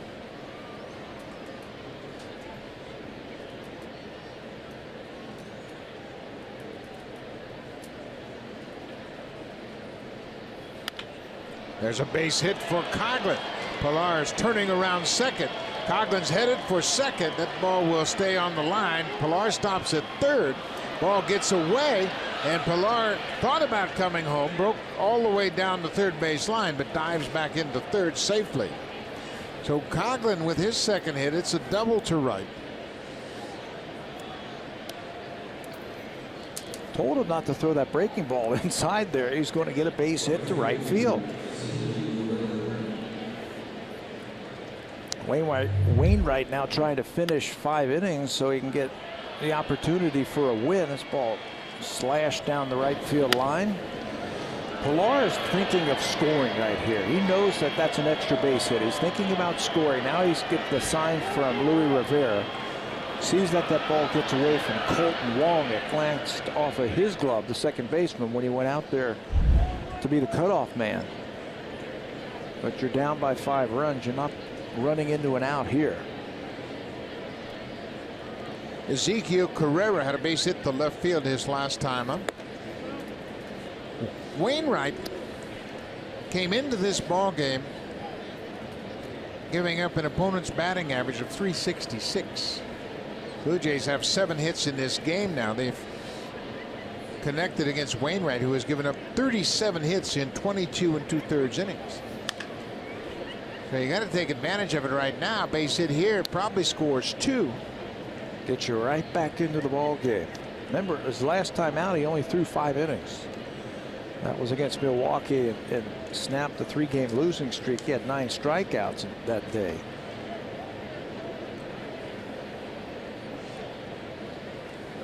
Ball and a strike to Carrera. Curveball, he wouldn't chase. Zeke's batting in the 3rd spot as Bautista gets the start of this game off.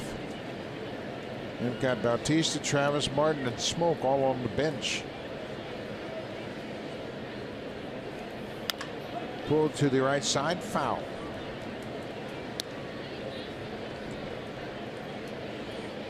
Blue Jays just looking for some sort of spark. They thought they might have gotten that spark on Tuesday night with the Coughlin dive over Molina, and he landed on home plate. The Stroman double down the left field line, that seemed to spark everybody. seemed to work the first part of the game for 6 innings today.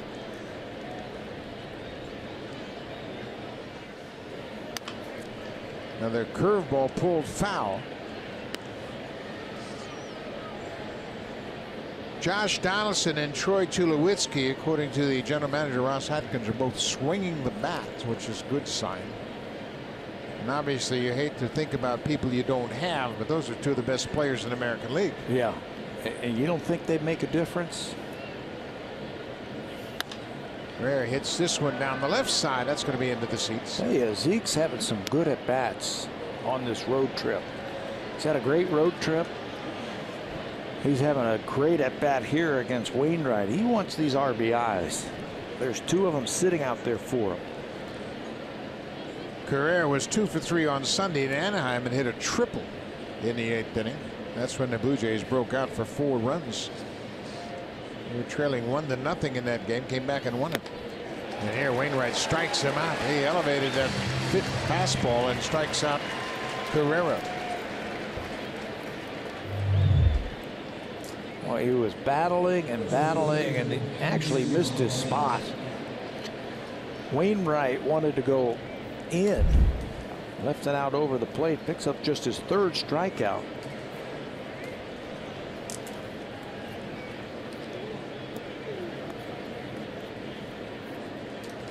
Kendrys Morales has lined out and grounded into a double play. And the ball back to the pitcher. Wainwright started the 1-6-3 double play. That ended the 3rd inning.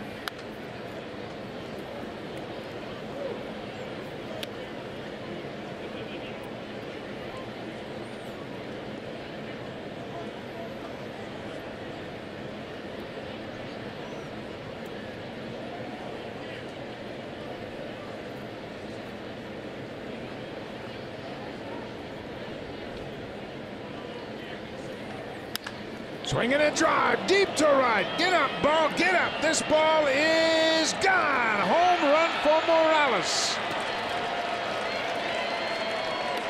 And the Blue Jays are right back in it. Yes, they are. There's the hit they were looking for.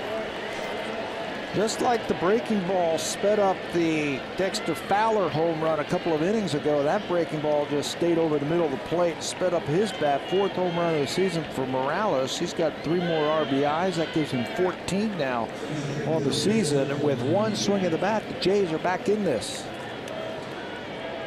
For Morales, that's his first extra base hit of the road trip. He had 6 singles prior to that swing, and that's a much needed home run. It's now a 6-4 Cardinal lead. He had a great swing at the first pitch and fouled it back. They came back to the breaking ball, just hung over the middle of the plate. He catches it out in front. He knows it's gone. He's had plenty in his career to know that that one wasn't coming back. Had a runner on his last at bat. Couldn't cash him in, but he's going to get 3 big ones with 1 swing. Home run came on an 0-1 pitch to Morales.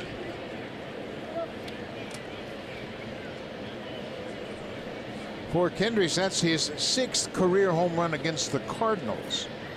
It's his 4th home run here in this ballpark.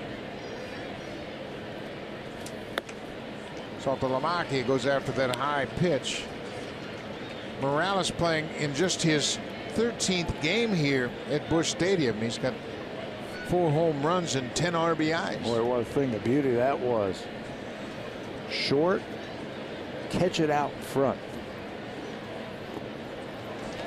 Breaking ball. Saltalamacchia strikes out, but the Blue Jays, they score 4 runs on 4 hits, capped off by a 3-run home run off the bat of Kendrys Morales. Home run number 4 for the big first baseman.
times daily. Go to WestJet.com and book your flight to cheer on the Toronto Blue Jays in Boston.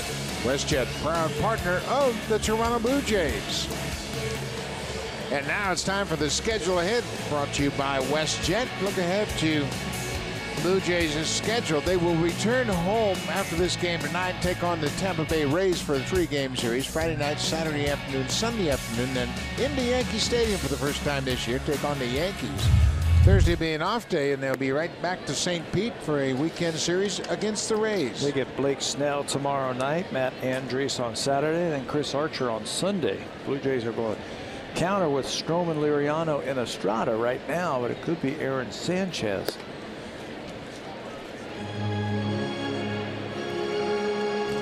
Casey Lawrence needs to throw up a 0 right here in the bottom of the 5th. Matt Adams has gone 2 for 2 with 2 RBIs. He's had an RBI double in the first, an RBI single in the third. Both hits going to left field.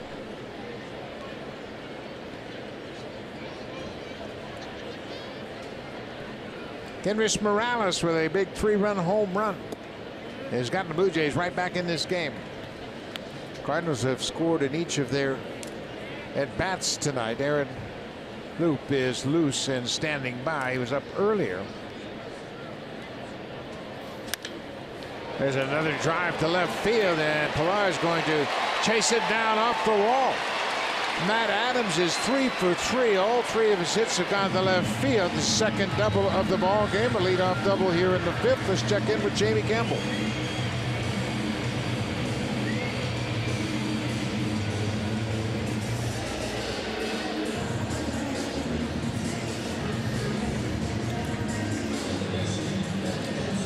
Thank you very much, Jamie. Chris Davinsky has been terrific for the Astros, and he's racking up the strikeouts, but Lindor connects off of him to give them the lead. Houston's got a good team, and the Indians starting to swing the bats the way they did last year. Michael Brantley, Lindor, Correa, Corey Seager. Who do you want if you want to start a team? Yeah, it's pretty tough. You can't go wrong with any of them, right? Now, but it's really interesting. I mean, the versatility. We have had some Blue Jays executives talk about the choice between Lindor and Ramirez. There's a fly ball to the left, not deep. Pierce coming in, and he'll make the catch. Wong is retired. But as far as versatility, Jose Ramirez, he's hitting .342. And he's young like Lindor. He can play second. He can play third. He can play in the outfield. Play in the outfield. Steal a base. He's an interesting player. And when you had to think about, you know, whether or not you're going to choose Lindor or Ramirez, it's not as much a slam dunk decision as you might think. Cleveland doesn't have to worry about shortstop for the next 10 or 12 years, maybe even longer. This is Eric Fryer, the catcher, making the start in game 2 of this doubleheader. Adams with the leadoff double, still at second. Wong flew out to left field. Fryer in the 8th spot. Could make things a little bit easier on himself if he could retire that leadoff batter in the inning. 4 of the 5 innings, the leadoff batter has gotten on. The only time he retired leadoff batter, it was Eric Fryer, who's batting right now. That came in the 2nd inning. Lawrence got the first 2 out and then gave up a 2-out solo home run to Dexter Fowler in the 2nd. There's a strike, 1 and 2.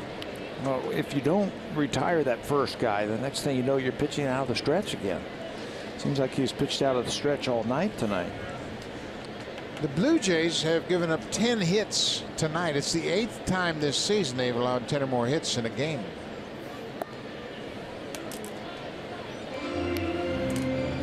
They've also been unable to put up shutdown innings after the offense has scored some runs, as they have here in the top half of the inning. They haven't put up a shutdown inning very often this season. Bouncing ball, big hop for Barney at second. Fryer is retired.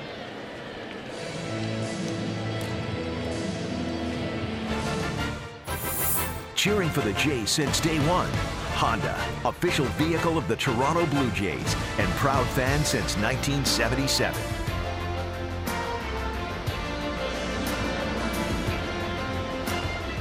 Two outs, the pitcher's spot is up, and generally that's a time to relax a little bit, but not the case with Adam Wainwright. He is 1 for 2 tonight. He singled and scored in the 4th, and he knows he can hit.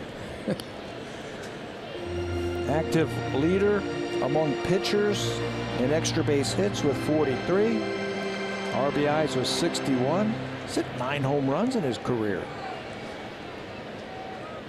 That 3-run home run by Morales has made this a different game. So before I was talking about Casey Lawrence, hey, this is your game, pitch as long as you can, save the bullpen. Now it's a 2-run game. Now John Gibbons is going to start using that pen any way he needs to.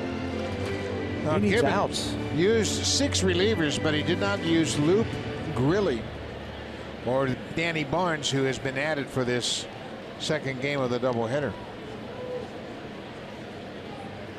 0-2. Changeup, and Wainwright strikes out. Nice job by Casey Lawrence. He's able to pitch around the leadoff double. The Cardinals don't score in the 5th, first time tonight. Blue Jays down by 2.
Of April for the Blue Jays. Night game tonight, night game tomorrow, then 2 day games against Tampa, but a lengthier homestand.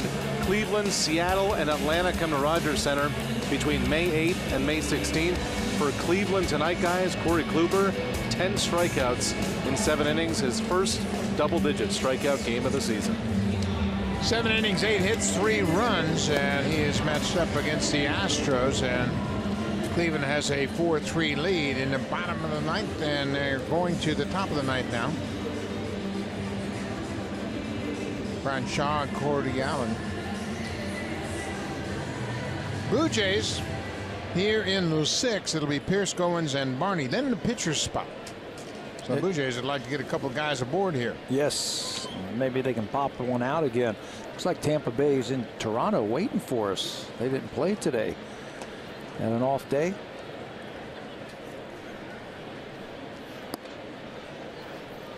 Steve Pearce singled his first time up. He struck out in his last at bat.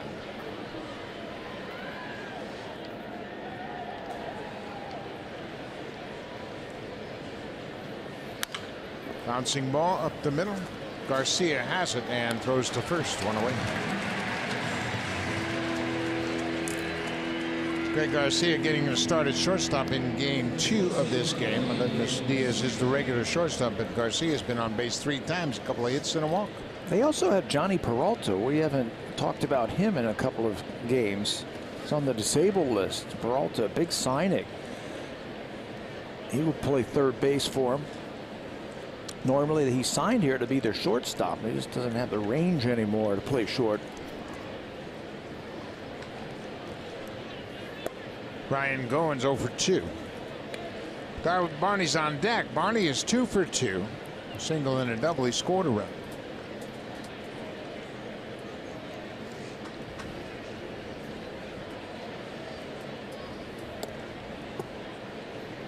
Looked like a cross up there as that ball went back to the backstop. Didn't it? Pitcher looked in at the catcher as if to say, what happened there? So it's 2-0. Like we said, Blue Jays need a couple of base runners here and see if they can't get these two guys on ahead of the pitcher's spot. That didn't have to be a strike. No.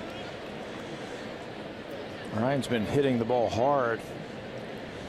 He had a big 2-run single in game 1 after an error.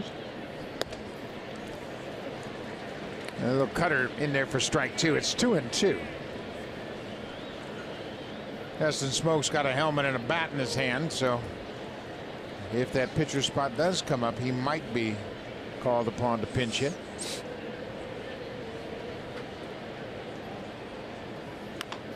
Goins hits it on the ground. Adams, the first baseman, will shovel to Wainwright. 2 ground ball outs here in the 6th.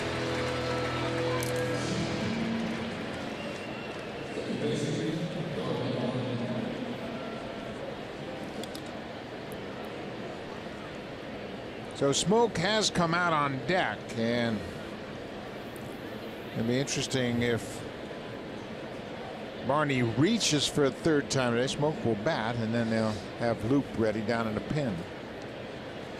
Or they can just bring in Aaron Loop, let him throw an inning, and pinch hit for him next inning if he doesn't get on.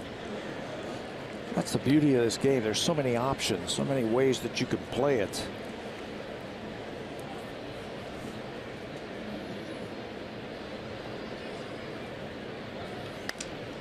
Barney, little soft liner that Garcia makes the catch on. The shortstop makes the catch to end the inning, and Wainwright has a quick inning in the 6th. The Blue Jays down in order.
A rough start to this ball game. He gave up 3 runs on 4 hits in the first, and overall gives up 6 runs on 10 hits over his 5 innings of work. He threw 95 pitches, and he is done for the night.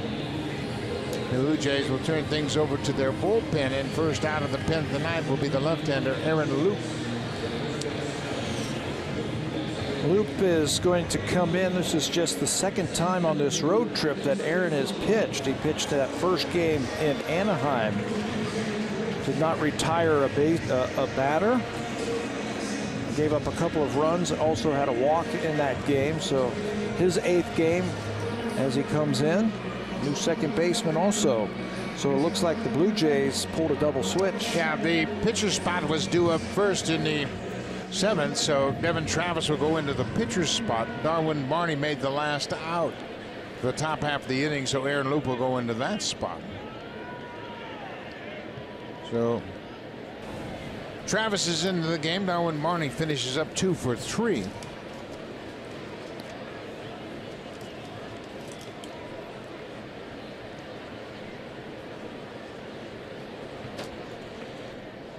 Dexter Fowler, a switch hitter, turns around and bats right-handed against Luke. Part of the reason that Lawrence is out of the game is it didn't want Fowler to see him for a 4th time. He had singled, homered, and flied out against Casey Lawrence, batting left-handed, so he was due up, and they made the switch to Luke. I don't know if we've seen Dexter Fowler hit right-handed this series. I don't think so. He's killed us left-handed. So let's try something different. Luke delivers a strike.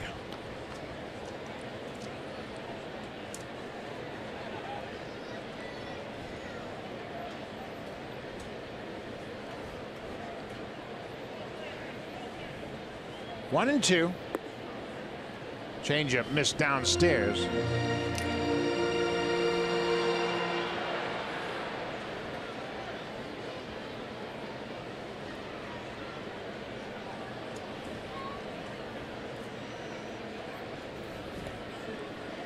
Fowler, with 2 hits in 3 at-bats, is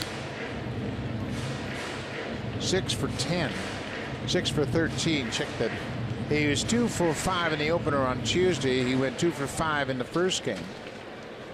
And he is 2 for 3 so far in this game. 6 for 13 with a home run. Late on that fastball. I like him in center field. He is pretty smooth out there. We have watched him just cruise over the balls and handle them easily. Tough for the Cubs to let him go. Well, they know they're going to have big salary issues in the next couple of years. Those young star players are going to have to get paid. This guy got paid by the Cardinals.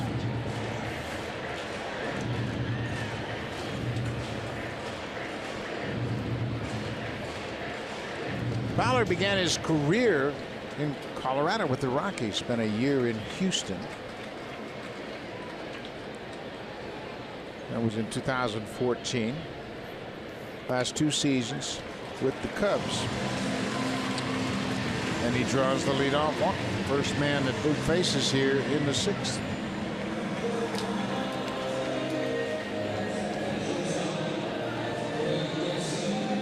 Blue Jays have now walked 4 in this game. Craig Garcia has had a perfect night. 2 for 2 with a walk. He stole a base and scored in the first. Showing bunt, and bunts it foul. Cardinals playing some small ball tonight. Dexter Fowler bluffed down at first base. Garcia spun around and tried to sacrifice him. Mike Matheny's got a few guys who can run over there.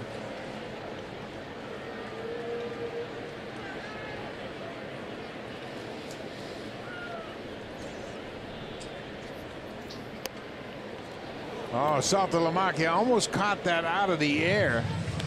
A little foul pop. He swiped at it, but it was just beyond his reach.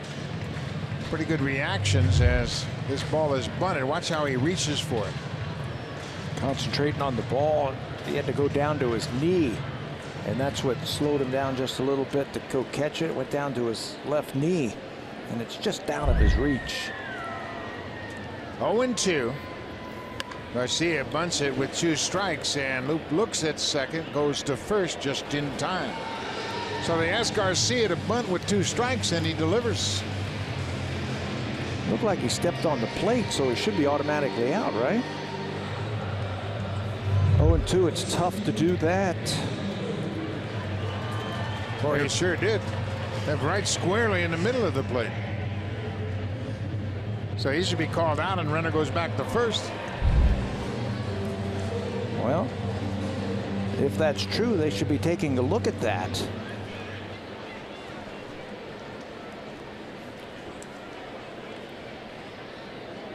Now Fowler's in scoring position. It's a sacrifice.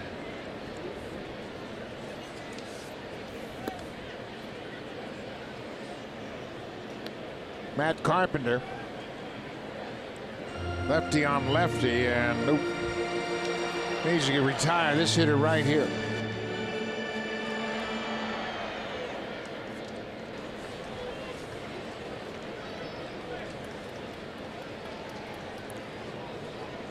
Carpenter came into this game batting just 154 against lefty pitching, 2 for 13.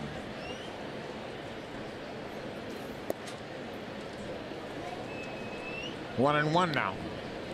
The Blue Jays have made it a ball game thanks to a 3-run home run by Kendrys Morales in the 5th. They scored 4 runs in the 5th on 4 hits off of Adam Wainwright.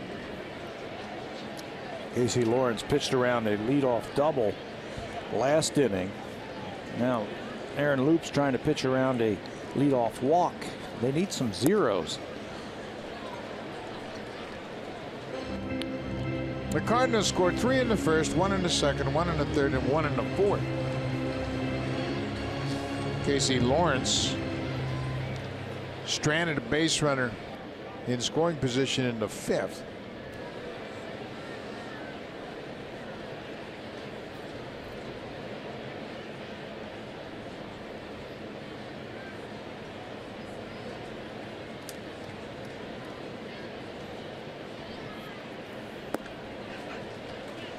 Three and one.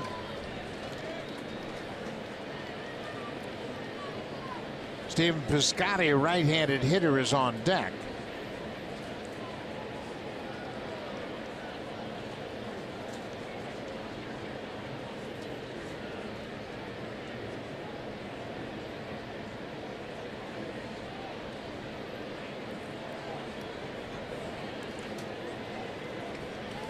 Cardinals have 2 stolen bases so far in this game. Garcia stole 3rd base in the 1st inning, and Piscotty stole 2nd in the 3rd inning. Fowler has just 1 stolen base all season.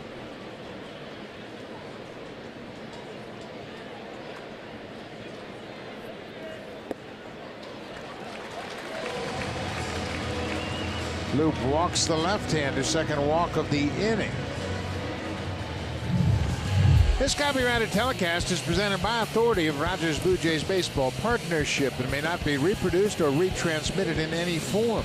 And the accounts and descriptions of this game may not be disseminated without the express written consent of Rogers Blue Jays Baseball Partnership.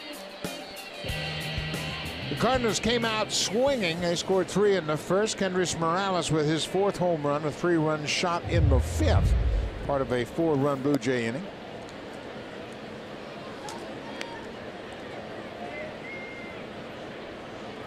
Right fielder Stephen Piscotty. He's had a productive night so far. Got to stay in on this guy, if you ask me. Piscotty's just 1 for 11 against lefty pitching this season. So the inning set up very well for Aaron Loop. He had Fowler batting right-handed and walked him. Got Garcia, a left-handed batter, to sacrifice, and then he loses another lefty hitter, Matt Carpenter.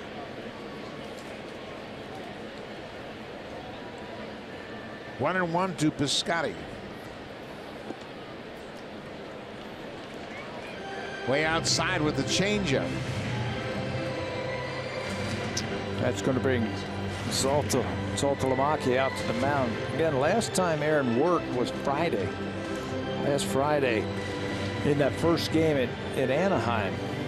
Did not record an out, gave up a couple of runs. Looks a little rusty to me.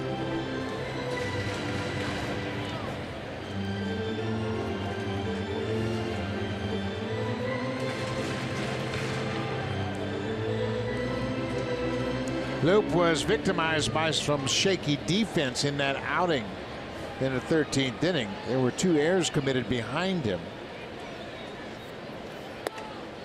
He contributed to the situation as he walked Danny Espinosa, the number 8 hitter, but first baseman made an error, Smoke made an error, and so did Coughlin.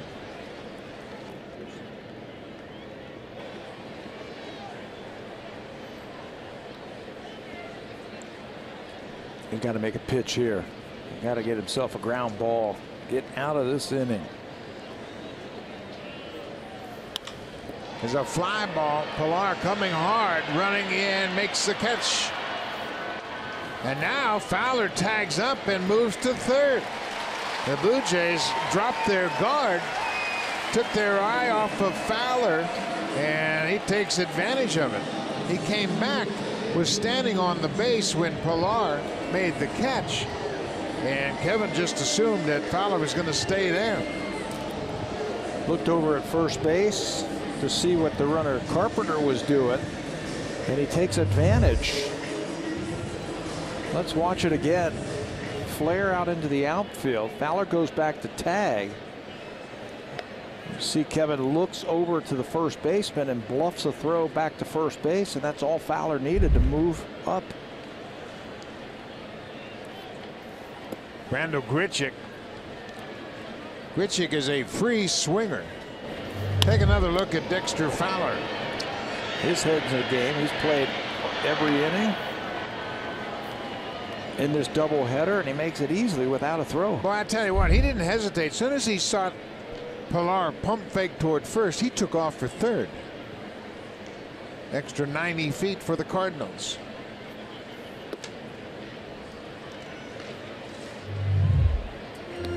It's an ingenious play, if you ask me.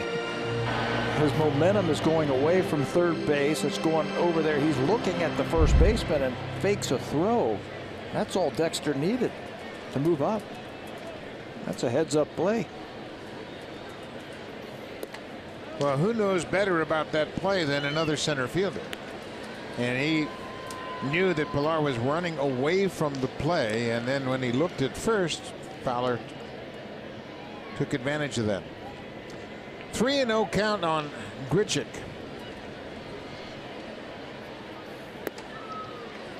The walk will load the bases. That's 3 walks in the inning. And now they're going to send up a pinch hitter for Matt Adams. Take that. He's 3 for 3.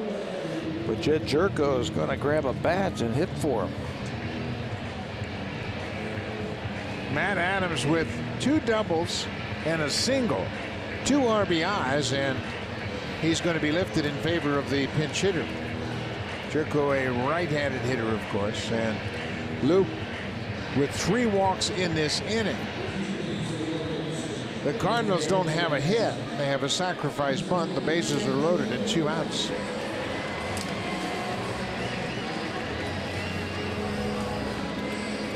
Brett Cecil, the former Blue Jay, loosening up for the Cardinals. Cecil gave up a run in a third of an inning on Tuesday night.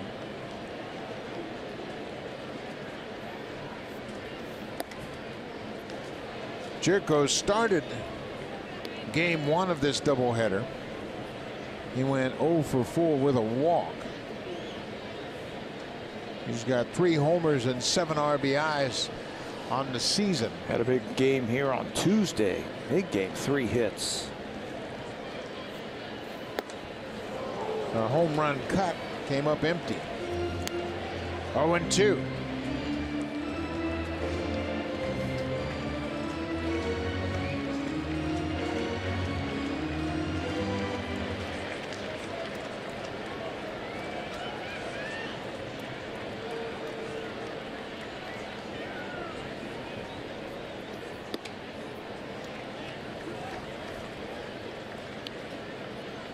Fowler's at third, Carpenter's at second, and Grichuk is at first. They've all walked against Aaron Loup.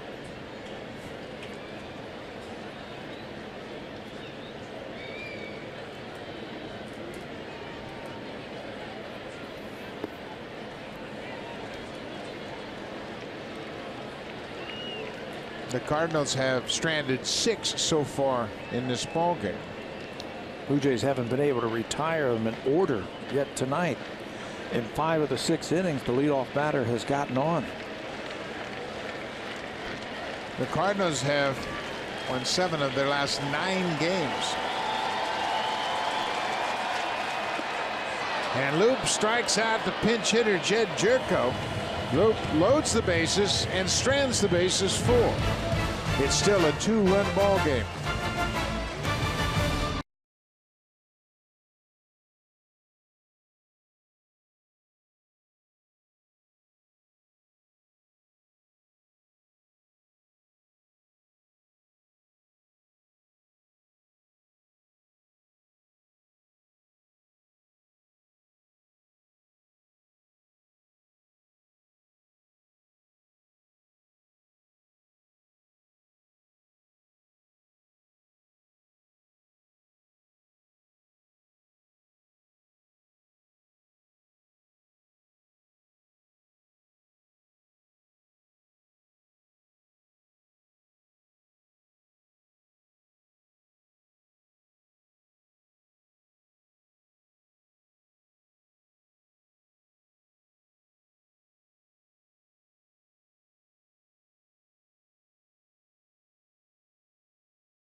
The Stanley Cup playoffs continue. Get it started with Hockey Central on Sportsnet 7:30. The Predators and the Blues down the street at the Scott Trade Center. PK Subban and some of his Nashville teammates were here for Game 1. Then Oilers and Ducks 10:30 on Sportsnet. Randy Carlyle says Kevin Bieksa, lower body injury, doubtful for Game 2 tomorrow in Anaheim. Buck? Tough time of the year for injuries to keep everybody on the ice. Matt Carpenter moves from third base to first base. The pinch hitter Jed Jerko takes over defensively at third base. Jerko hit for Matt Adams.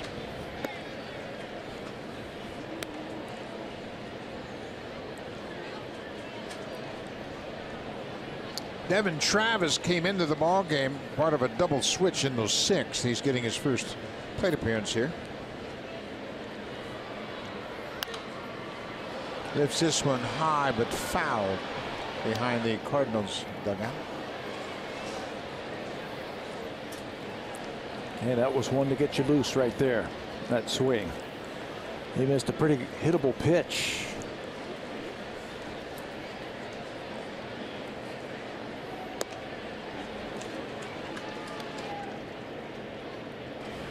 Devin started in Game 1. Went 0 for 4 with a walk.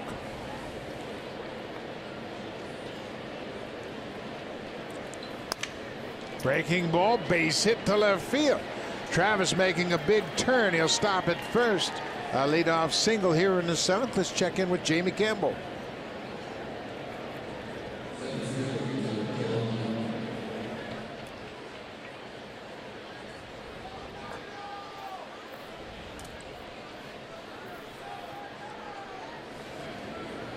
Well, there's 2 great pitchers locked horns tonight, and here's Sale. Another 10 strikeout game for Sale. That puts him in rare company in history for the Red Sox. That's 4 consecutive starts of at least 10 strikeouts.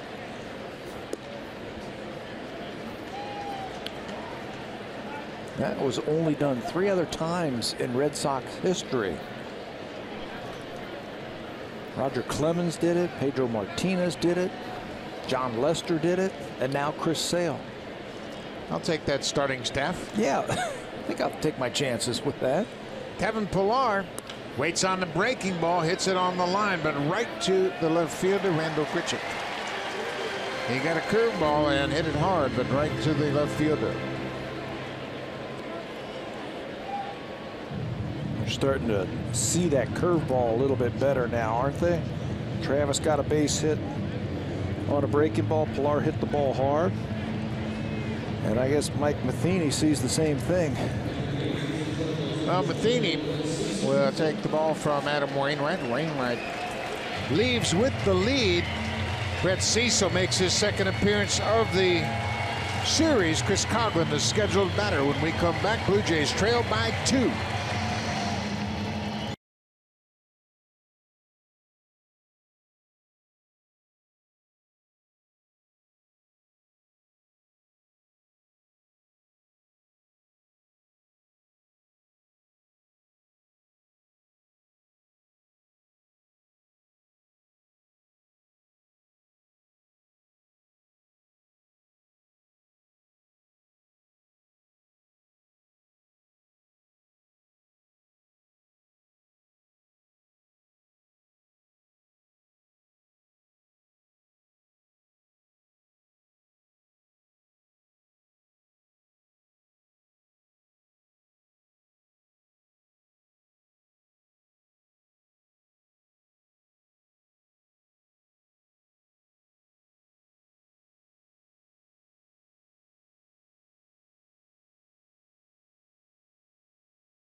Ninth inning here on Tuesday night. He walked the first batter, then made an error and allowed Kevin Pillar go first to third. He struck out Steve Pearce, the pinch hitter, and then gave up an RBI single to Jose Bautista, who's going to come to the plate as a pinch hitter here in this situation. How about this? And he'll probably stay in the game and play third base for the Blue Jays because they don't have another infielder on their roster. Brett Cecil off to a tough start in his career with the Cardinals. Chris Coghlan 2 for 3. Lifted in favor of the pinch hitter Jose Bautista. Adam Wainwright responsible for the runner at first. He has allowed 4 runs on 9 hits to this point.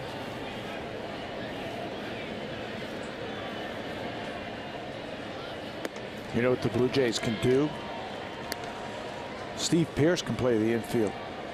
They can keep Bautista in the game and put him in right field, shift Carrera over to left field, and bring Steve Pearce in to play third base. Some options for DeMarlo Hale and John Gibbons to think about. Yeah, these are the challenges you face in interleague play, trying to figure out all the moves you have. Bautista checks his swing. Well, if anybody knows Brett Cecil, it's this guy right here. They played together a long time in Toronto. And he has seen that Brett's curveball, that's his go-to pitch when he needs a strikeout. Jose had a good game in game 1 of the doubleheader. Jose was on base 4 times in his 5 plate appearances. He singled in each of his first 2 at-bats. He walked in his 3rd and got hit by his pitch in his 4th plate appearance. 2-2 count. Blue Jays have the tying run at the plate.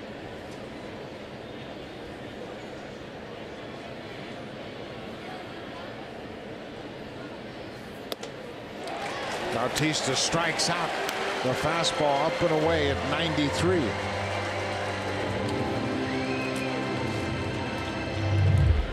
Been pitching a little bit better of late.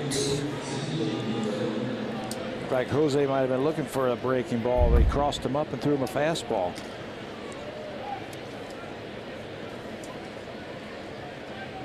Ezequiel Carrera 1 for 3 tonight. Struck out his last time up against Adam Wainwright.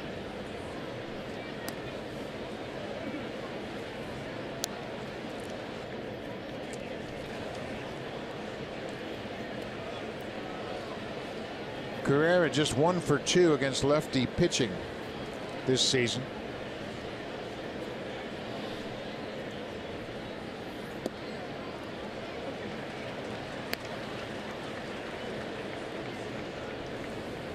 Brett started his career with the Blue Jays as a starter. He won 15 games one year for the Jays. Eventually was moved to the bullpen, became an all-star a couple of years ago. There goes the runner to the throw to second is low, and the tag is late as Travis picks up the stolen base.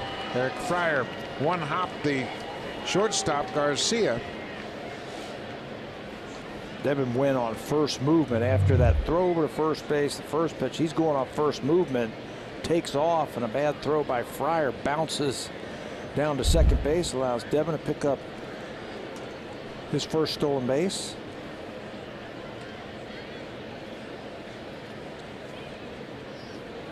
Travis in scoring position for Carrera.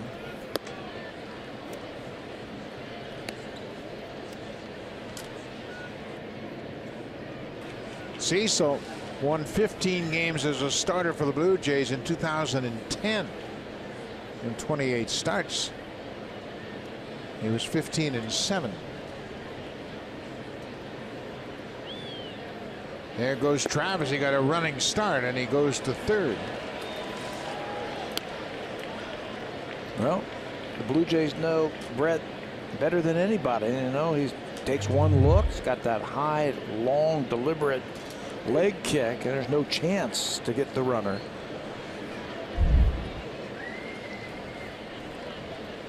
Seventh inning, plenty of time left for the Blue Jays to come back in this game. Outside, it's a full count. Kendrys Morales waits on deck. One of the reasons why the Cardinals signed Brett Cecil and gave him a big contract, they like the power arm. His ability to strike batters out coming out of the bullpen.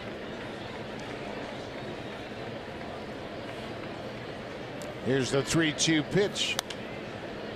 Carrera stays alive. Might have been off the plate, but too close to take.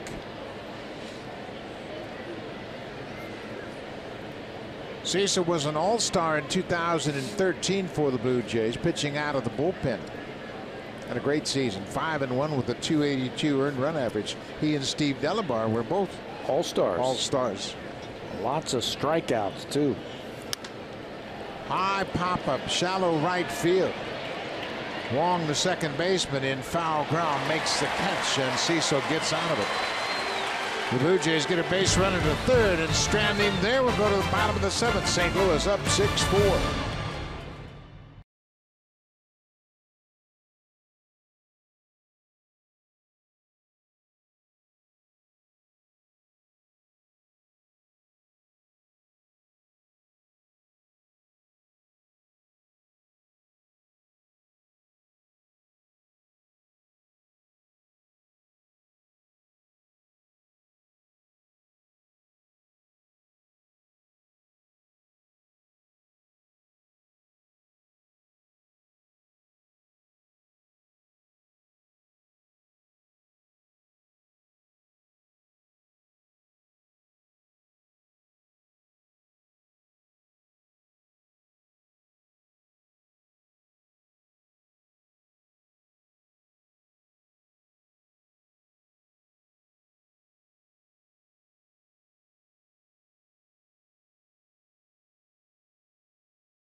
Presented by Honda.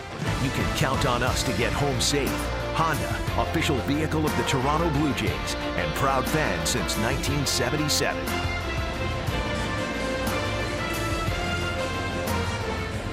Jose Bautista entered the game as a pinch hitter, batting for Chris Coghlan, and he'll take over defensively at third base. Bautista began his career as a third baseman And he is there manning third base now as we head to the bottom of the 7th inning.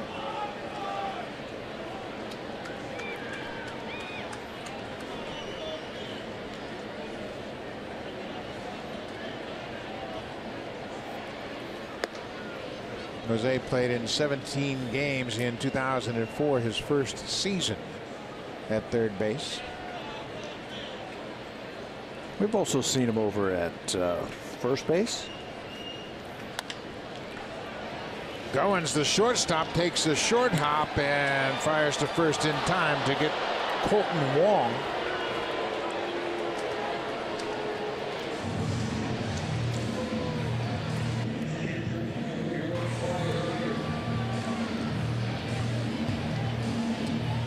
Danny Barnes, who has been called up to serve as the 26th man in the second game of the doubleheader, loosening up.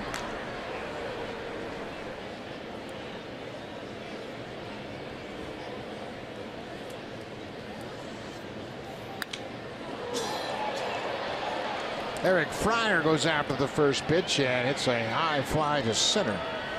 2 up, 2 down for Loop here in the 7th. Boy, he dodged a bullet in the 6th. Aaron walked the bases loaded, but then was able to strike out Jed Jerko, the pinch hitter, to end the inning.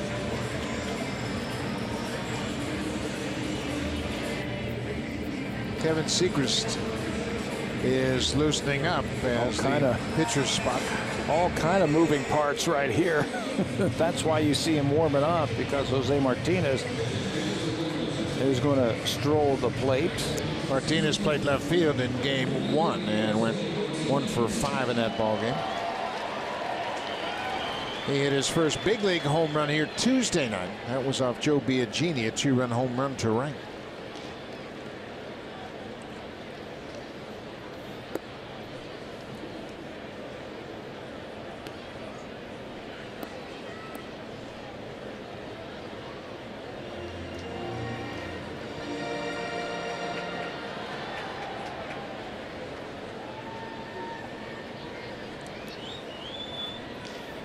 Two outs and nobody on.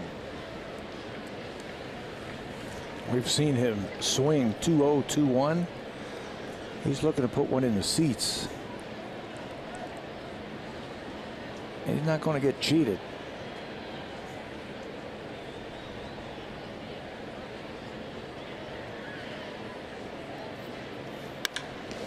He swings here and hits it to right, but Carrera was shaded in that direction. Aaron Loop retires the side in order in the 7th. They'll go to the 8th. The Blue Jays need to rally late to come back here in St. Louis.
Official vehicle of the Blue Jays and proud fan since 1977. Dendris Morales has had a walk-off home run this year. He's had a grand slam home run this year. Now he's going to add a 3-run home run.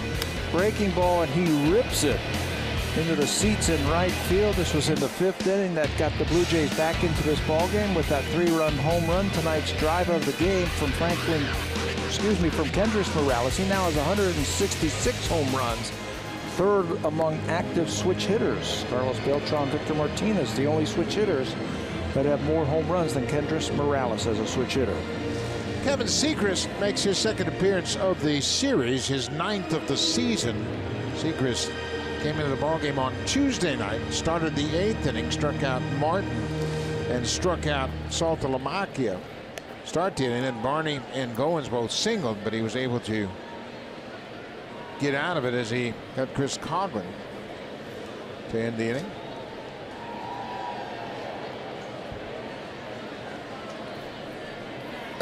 First pitch to Morales, up and in. Part of the team that has really struggled for the Cardinals the early part of this season. They thought they had a lockdown bullpen. It's been a little bit leaky here and there. Sechrist has pitched a lot over the last few years. High pop up behind home plate. Fryer back, and that'll be over the screen, out of play. The Cardinals coming into play today, 13th in the National League in relief pitching ERA, 5.46, and they have given up a lot of hits, 9.86 hits per 9 innings allowed. They've also given up 9 home runs.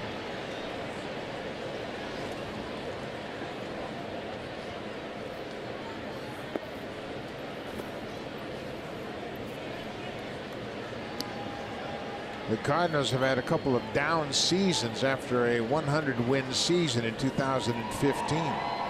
They went 162 and lost the division series. Last year 86 and 76, and they are under 500 at 10 and 11 so far. This one's popped up and playable. Carpenter, the first baseman, into foul territory, makes the catch. Adam Wainwright got some early support from his offense. He was staked to a 3-0 lead after the first inning, and he was able to manage his outing over 6 1/3. 9 hits, 4 earned runs allowed. He only walked 1. He threw 105 pitches in his outing here this evening, and he's in line for his 2nd straight win. 9 hits, 4 earned runs. Brett Cecil came in, slammed it shut last inning with a strikeout and a pop-up. So Wainwright will be in line for the W, which will be his 2nd. Jared Saltalamacchia, a switch hitter. Saltalamacchia batting right-handed for the first time.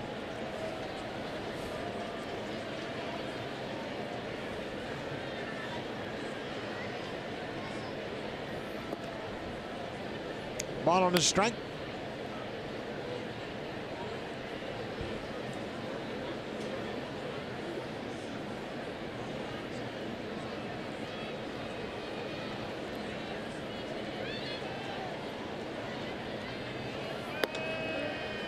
Now it's 2-1.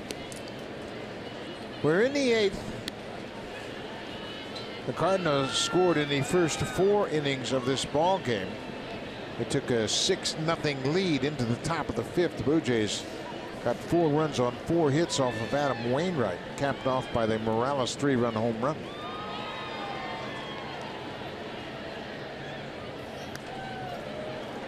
Neither team has scored since.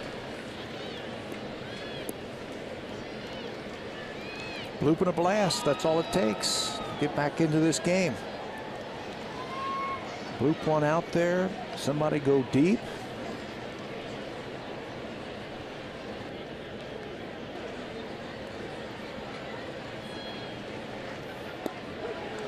Saltalamacchia called out on strikes.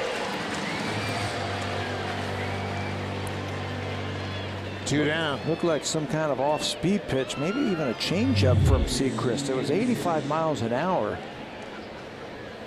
And it took Saltalamacchia by surprise. Thought that one was low. Let's see from the side. Right at the knees. 2 quick outs for Sechrist. Now he'll deal with Steve Pearce.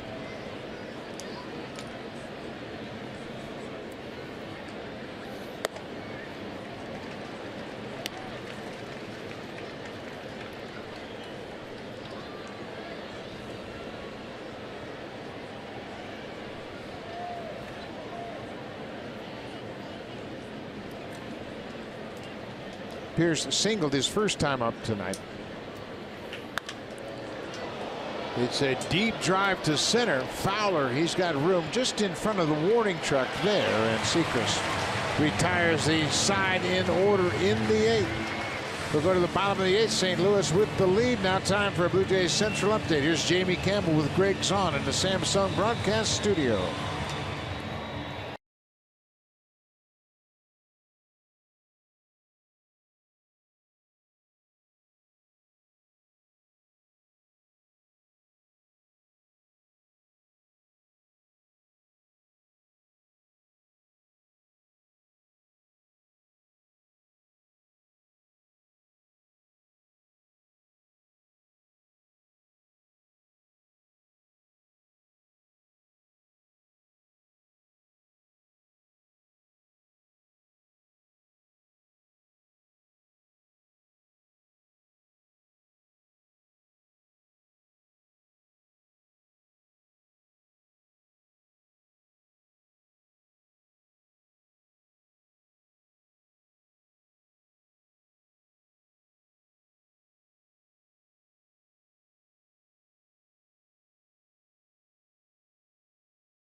Free agent market and brought in 2 big free agents. You see Dexter Fowler signed a contract worth $82.5 million. And a former Blue Jay, Brett Cecil, ended up with a 4-year contract worth $30.5 million. As the Cardinals spend big money, Fowler has done his part in center field. He's given him a very good leadoff man. He's a switch hitter, top of the order. Brett Cecil off to a bit of a slow start, but that has been his MO for his career. He's starting to get things sorted out a bit. And he'll be fine, I'm sure, when it's all said and done. The Cardinals will face a new pitcher. This is the 26th man, if you will, for the second game of the doubleheader. Each team is allowed to bring up an extra player for a doubleheader. Danny Barnes was just recalled today.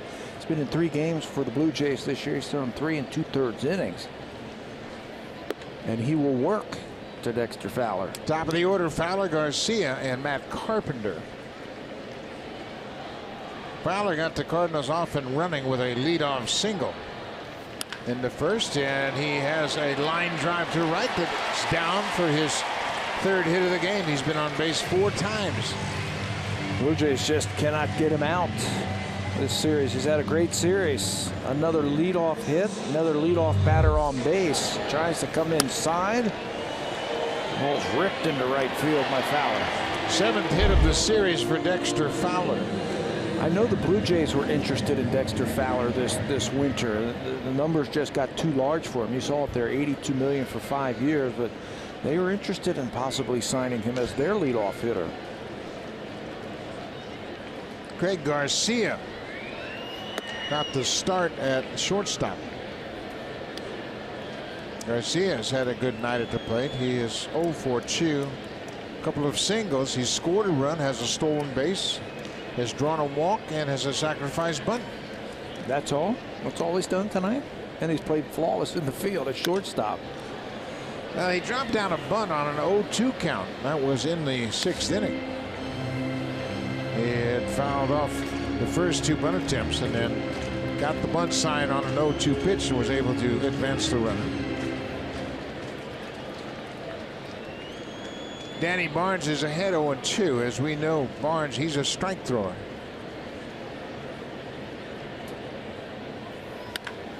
That ball is drilled into right. Carrera comes up throwing. Fowler is headed toward 3rd. Bautista will try to go to 2nd, but couldn't come up cleanly with the baseball. The throw was offline. Fowler never hesitated. Made up his mind as soon as that ball was hit that he was going to 3rd. And it was hit hard. Caught too much of the plate with 2 strikes. You mentioned he's a strike thrower, but that time too good of a strike. Garcia rips it into right field. Never hesitated with those long strokes. He puts his head down and he makes it into third base. Garcia had hesitated because he wasn't really sure about the throw going into third base, but once he saw it get by the cutoff man, he gets himself into scoring position. And now the infield has to come in against the Cardinals' best hitter. Matt Carpenter has walked in his last 2 plate appearances.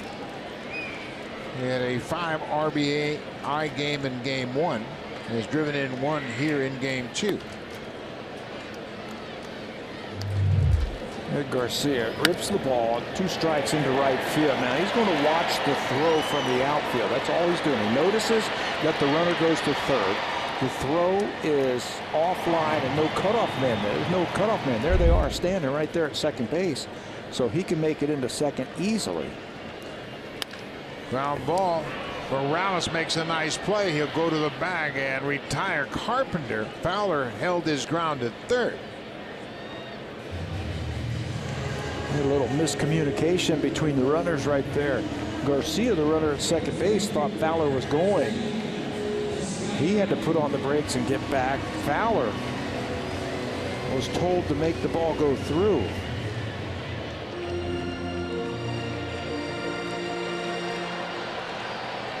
There's still just 1 out. Now Stephen Piscotty. A couple of RBIs tonight. Fowler at third, Garcia at second. Blue Jays can no afford to give up any more runs. They're already down by 2.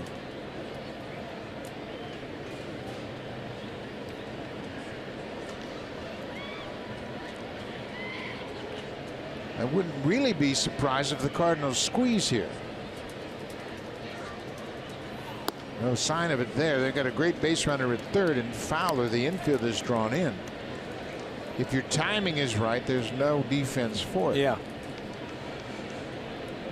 Just gotta wonder how many times Piscotty has bunted in his career. He's hitting 4th for a reason, right? Probably not many. I'm sure Fowler's going to try and play contact here. He's getting a very aggressive lead, and here he comes. Foul ball. Oh, what a play by Bautista. He threw that ball right over the head of Fowler and made a good throw to Saltalamacchia. Fowler saying, hey, man, you almost hit me. Threw it right over my head. There's the play. He's going on contact. It's called foul. Jose finishes his throw and whoop, got a duck. Well, Bautista can't wait around to hear fair or foul. He's got to make the throw, and he made a good play. So it's a 1-1 count now, 1 out. That should be a hint right there for the infielders what the Cardinals are going to do. They're going on contact. So no hesitation. You get a ground ball, you got to go home.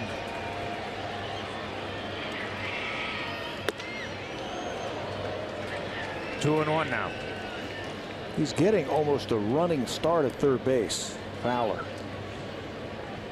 Piscotty had a sacrifice fly in that first inning. Part of the 3-run first inning.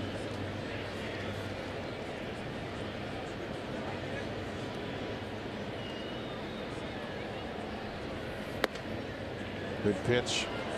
Inside corner. That evens the count at 2-2.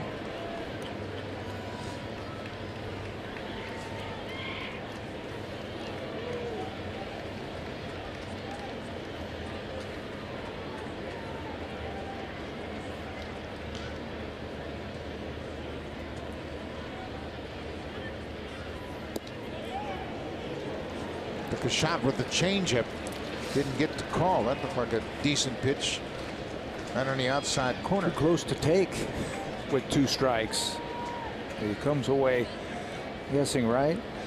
Danny Barnes, excuse me, Buck, throws strikes, and he can throw them with 3 different pitches at any time. Got a base open here. Ground ball, Bautista. He'll come home, and there's the tag by Saltalamacchia. Jose Bautista made a terrific throw. Got rid of it in a hurry and nails Fowler at home. Mike Matheny came right out of the dugout after that play at the plate. Asked his video people to take a look to see if there was a lane for Fowler to to slide. Everybody knew what he was doing. A running start, a one-hopper to Jose. Look at the throw. Just beautiful. He catches it, gets rid of it quickly, throws it accurately so Saltalamacchia can just bend down and make the tag. Nice play.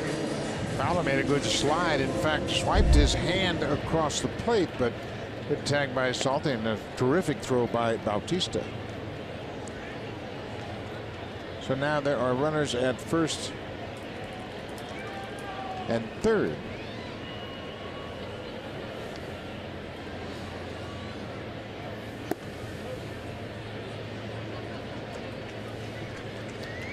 Check swing, ball one.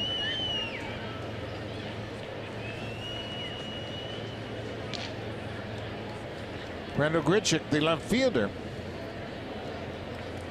He's a free swinger. You don't have to throw much to him. He'll chase. Get it close. Don't make it too good, though. Change up downstairs. It's 2-0.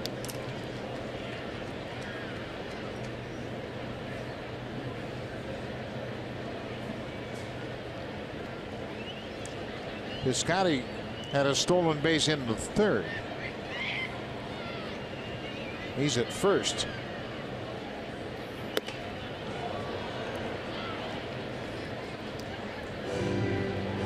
'94 with that fastball.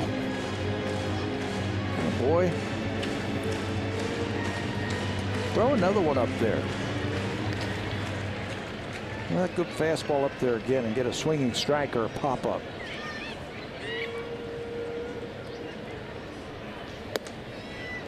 Changeup. Took it right down the middle, but it was 80 miles an hour. Very good changeup from Barnes.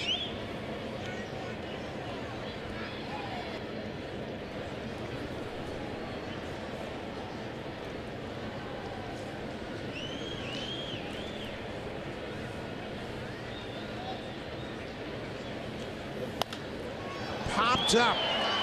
Middle of the diamond. Goins calls for it. What a job by Danny Barnes. He gives up a couple of hits to start the inning and pitches out of a tough jam to keep it a 2-run lead. Blue Jays will send Goins, Barnes, and Travis to the plate.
TV and the first 15,000 fans on May 11th will receive that Jose shirt. You can join pregame in the WestJet flight deck for live music and entertainment. Thursday night on the 6th, May 11th, Jose Bautista t-shirt giveaway.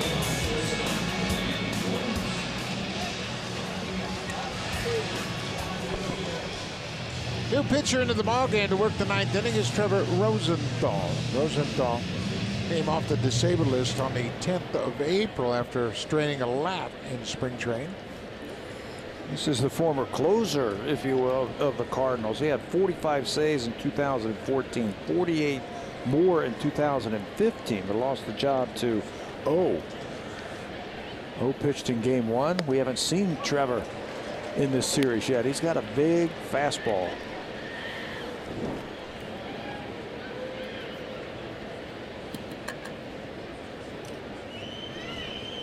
Ryan Goins will lead things off. He takes a first pitch strike. 98. Justin Smoke has grabbed the bat. He's out on deck. Will bat for the pitcher.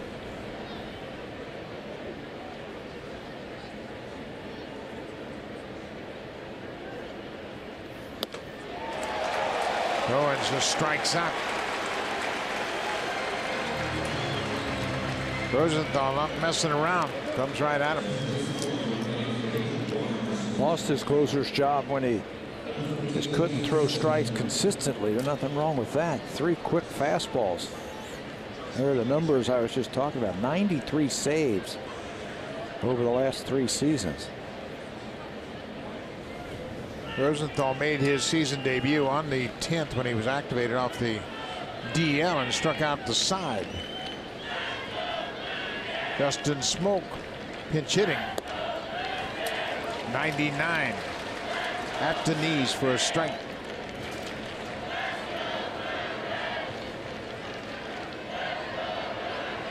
Smoke played first base in game 1 and had a RBI on the sac fly. 100.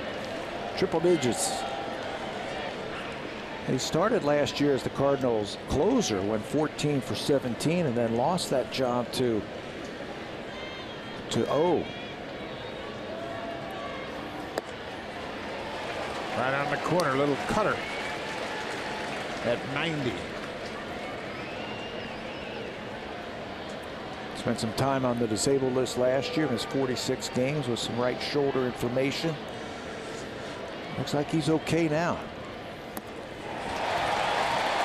Back-to-back strikeouts for Rosenthal here in the 9th. There was a former 21st round draft pick. He's from the Kansas City area. Lee Summit, Missouri. So Blue Jays down to their final out. Devin Travis. Travis has singled in his only plate appearance. That was in the 7th. Another strike from Rosenthal. A triple-digit fastball, too.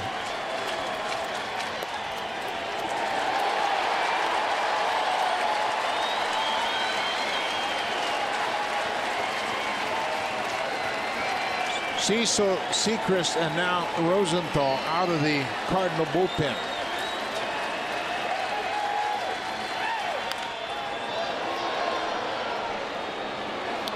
.102. Nothing wrong with his arm. No, there's nothing wrong with that. Cecil had a strikeout. Sechrist struck out 1 in his inning of work, and Rosenthal has 2. The 2 batters he's faced here in the 9th. Wow, Devin found off a couple of tough pitches.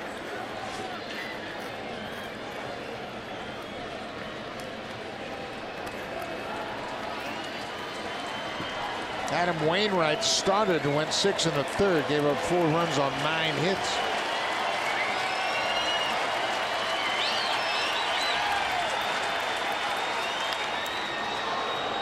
.101.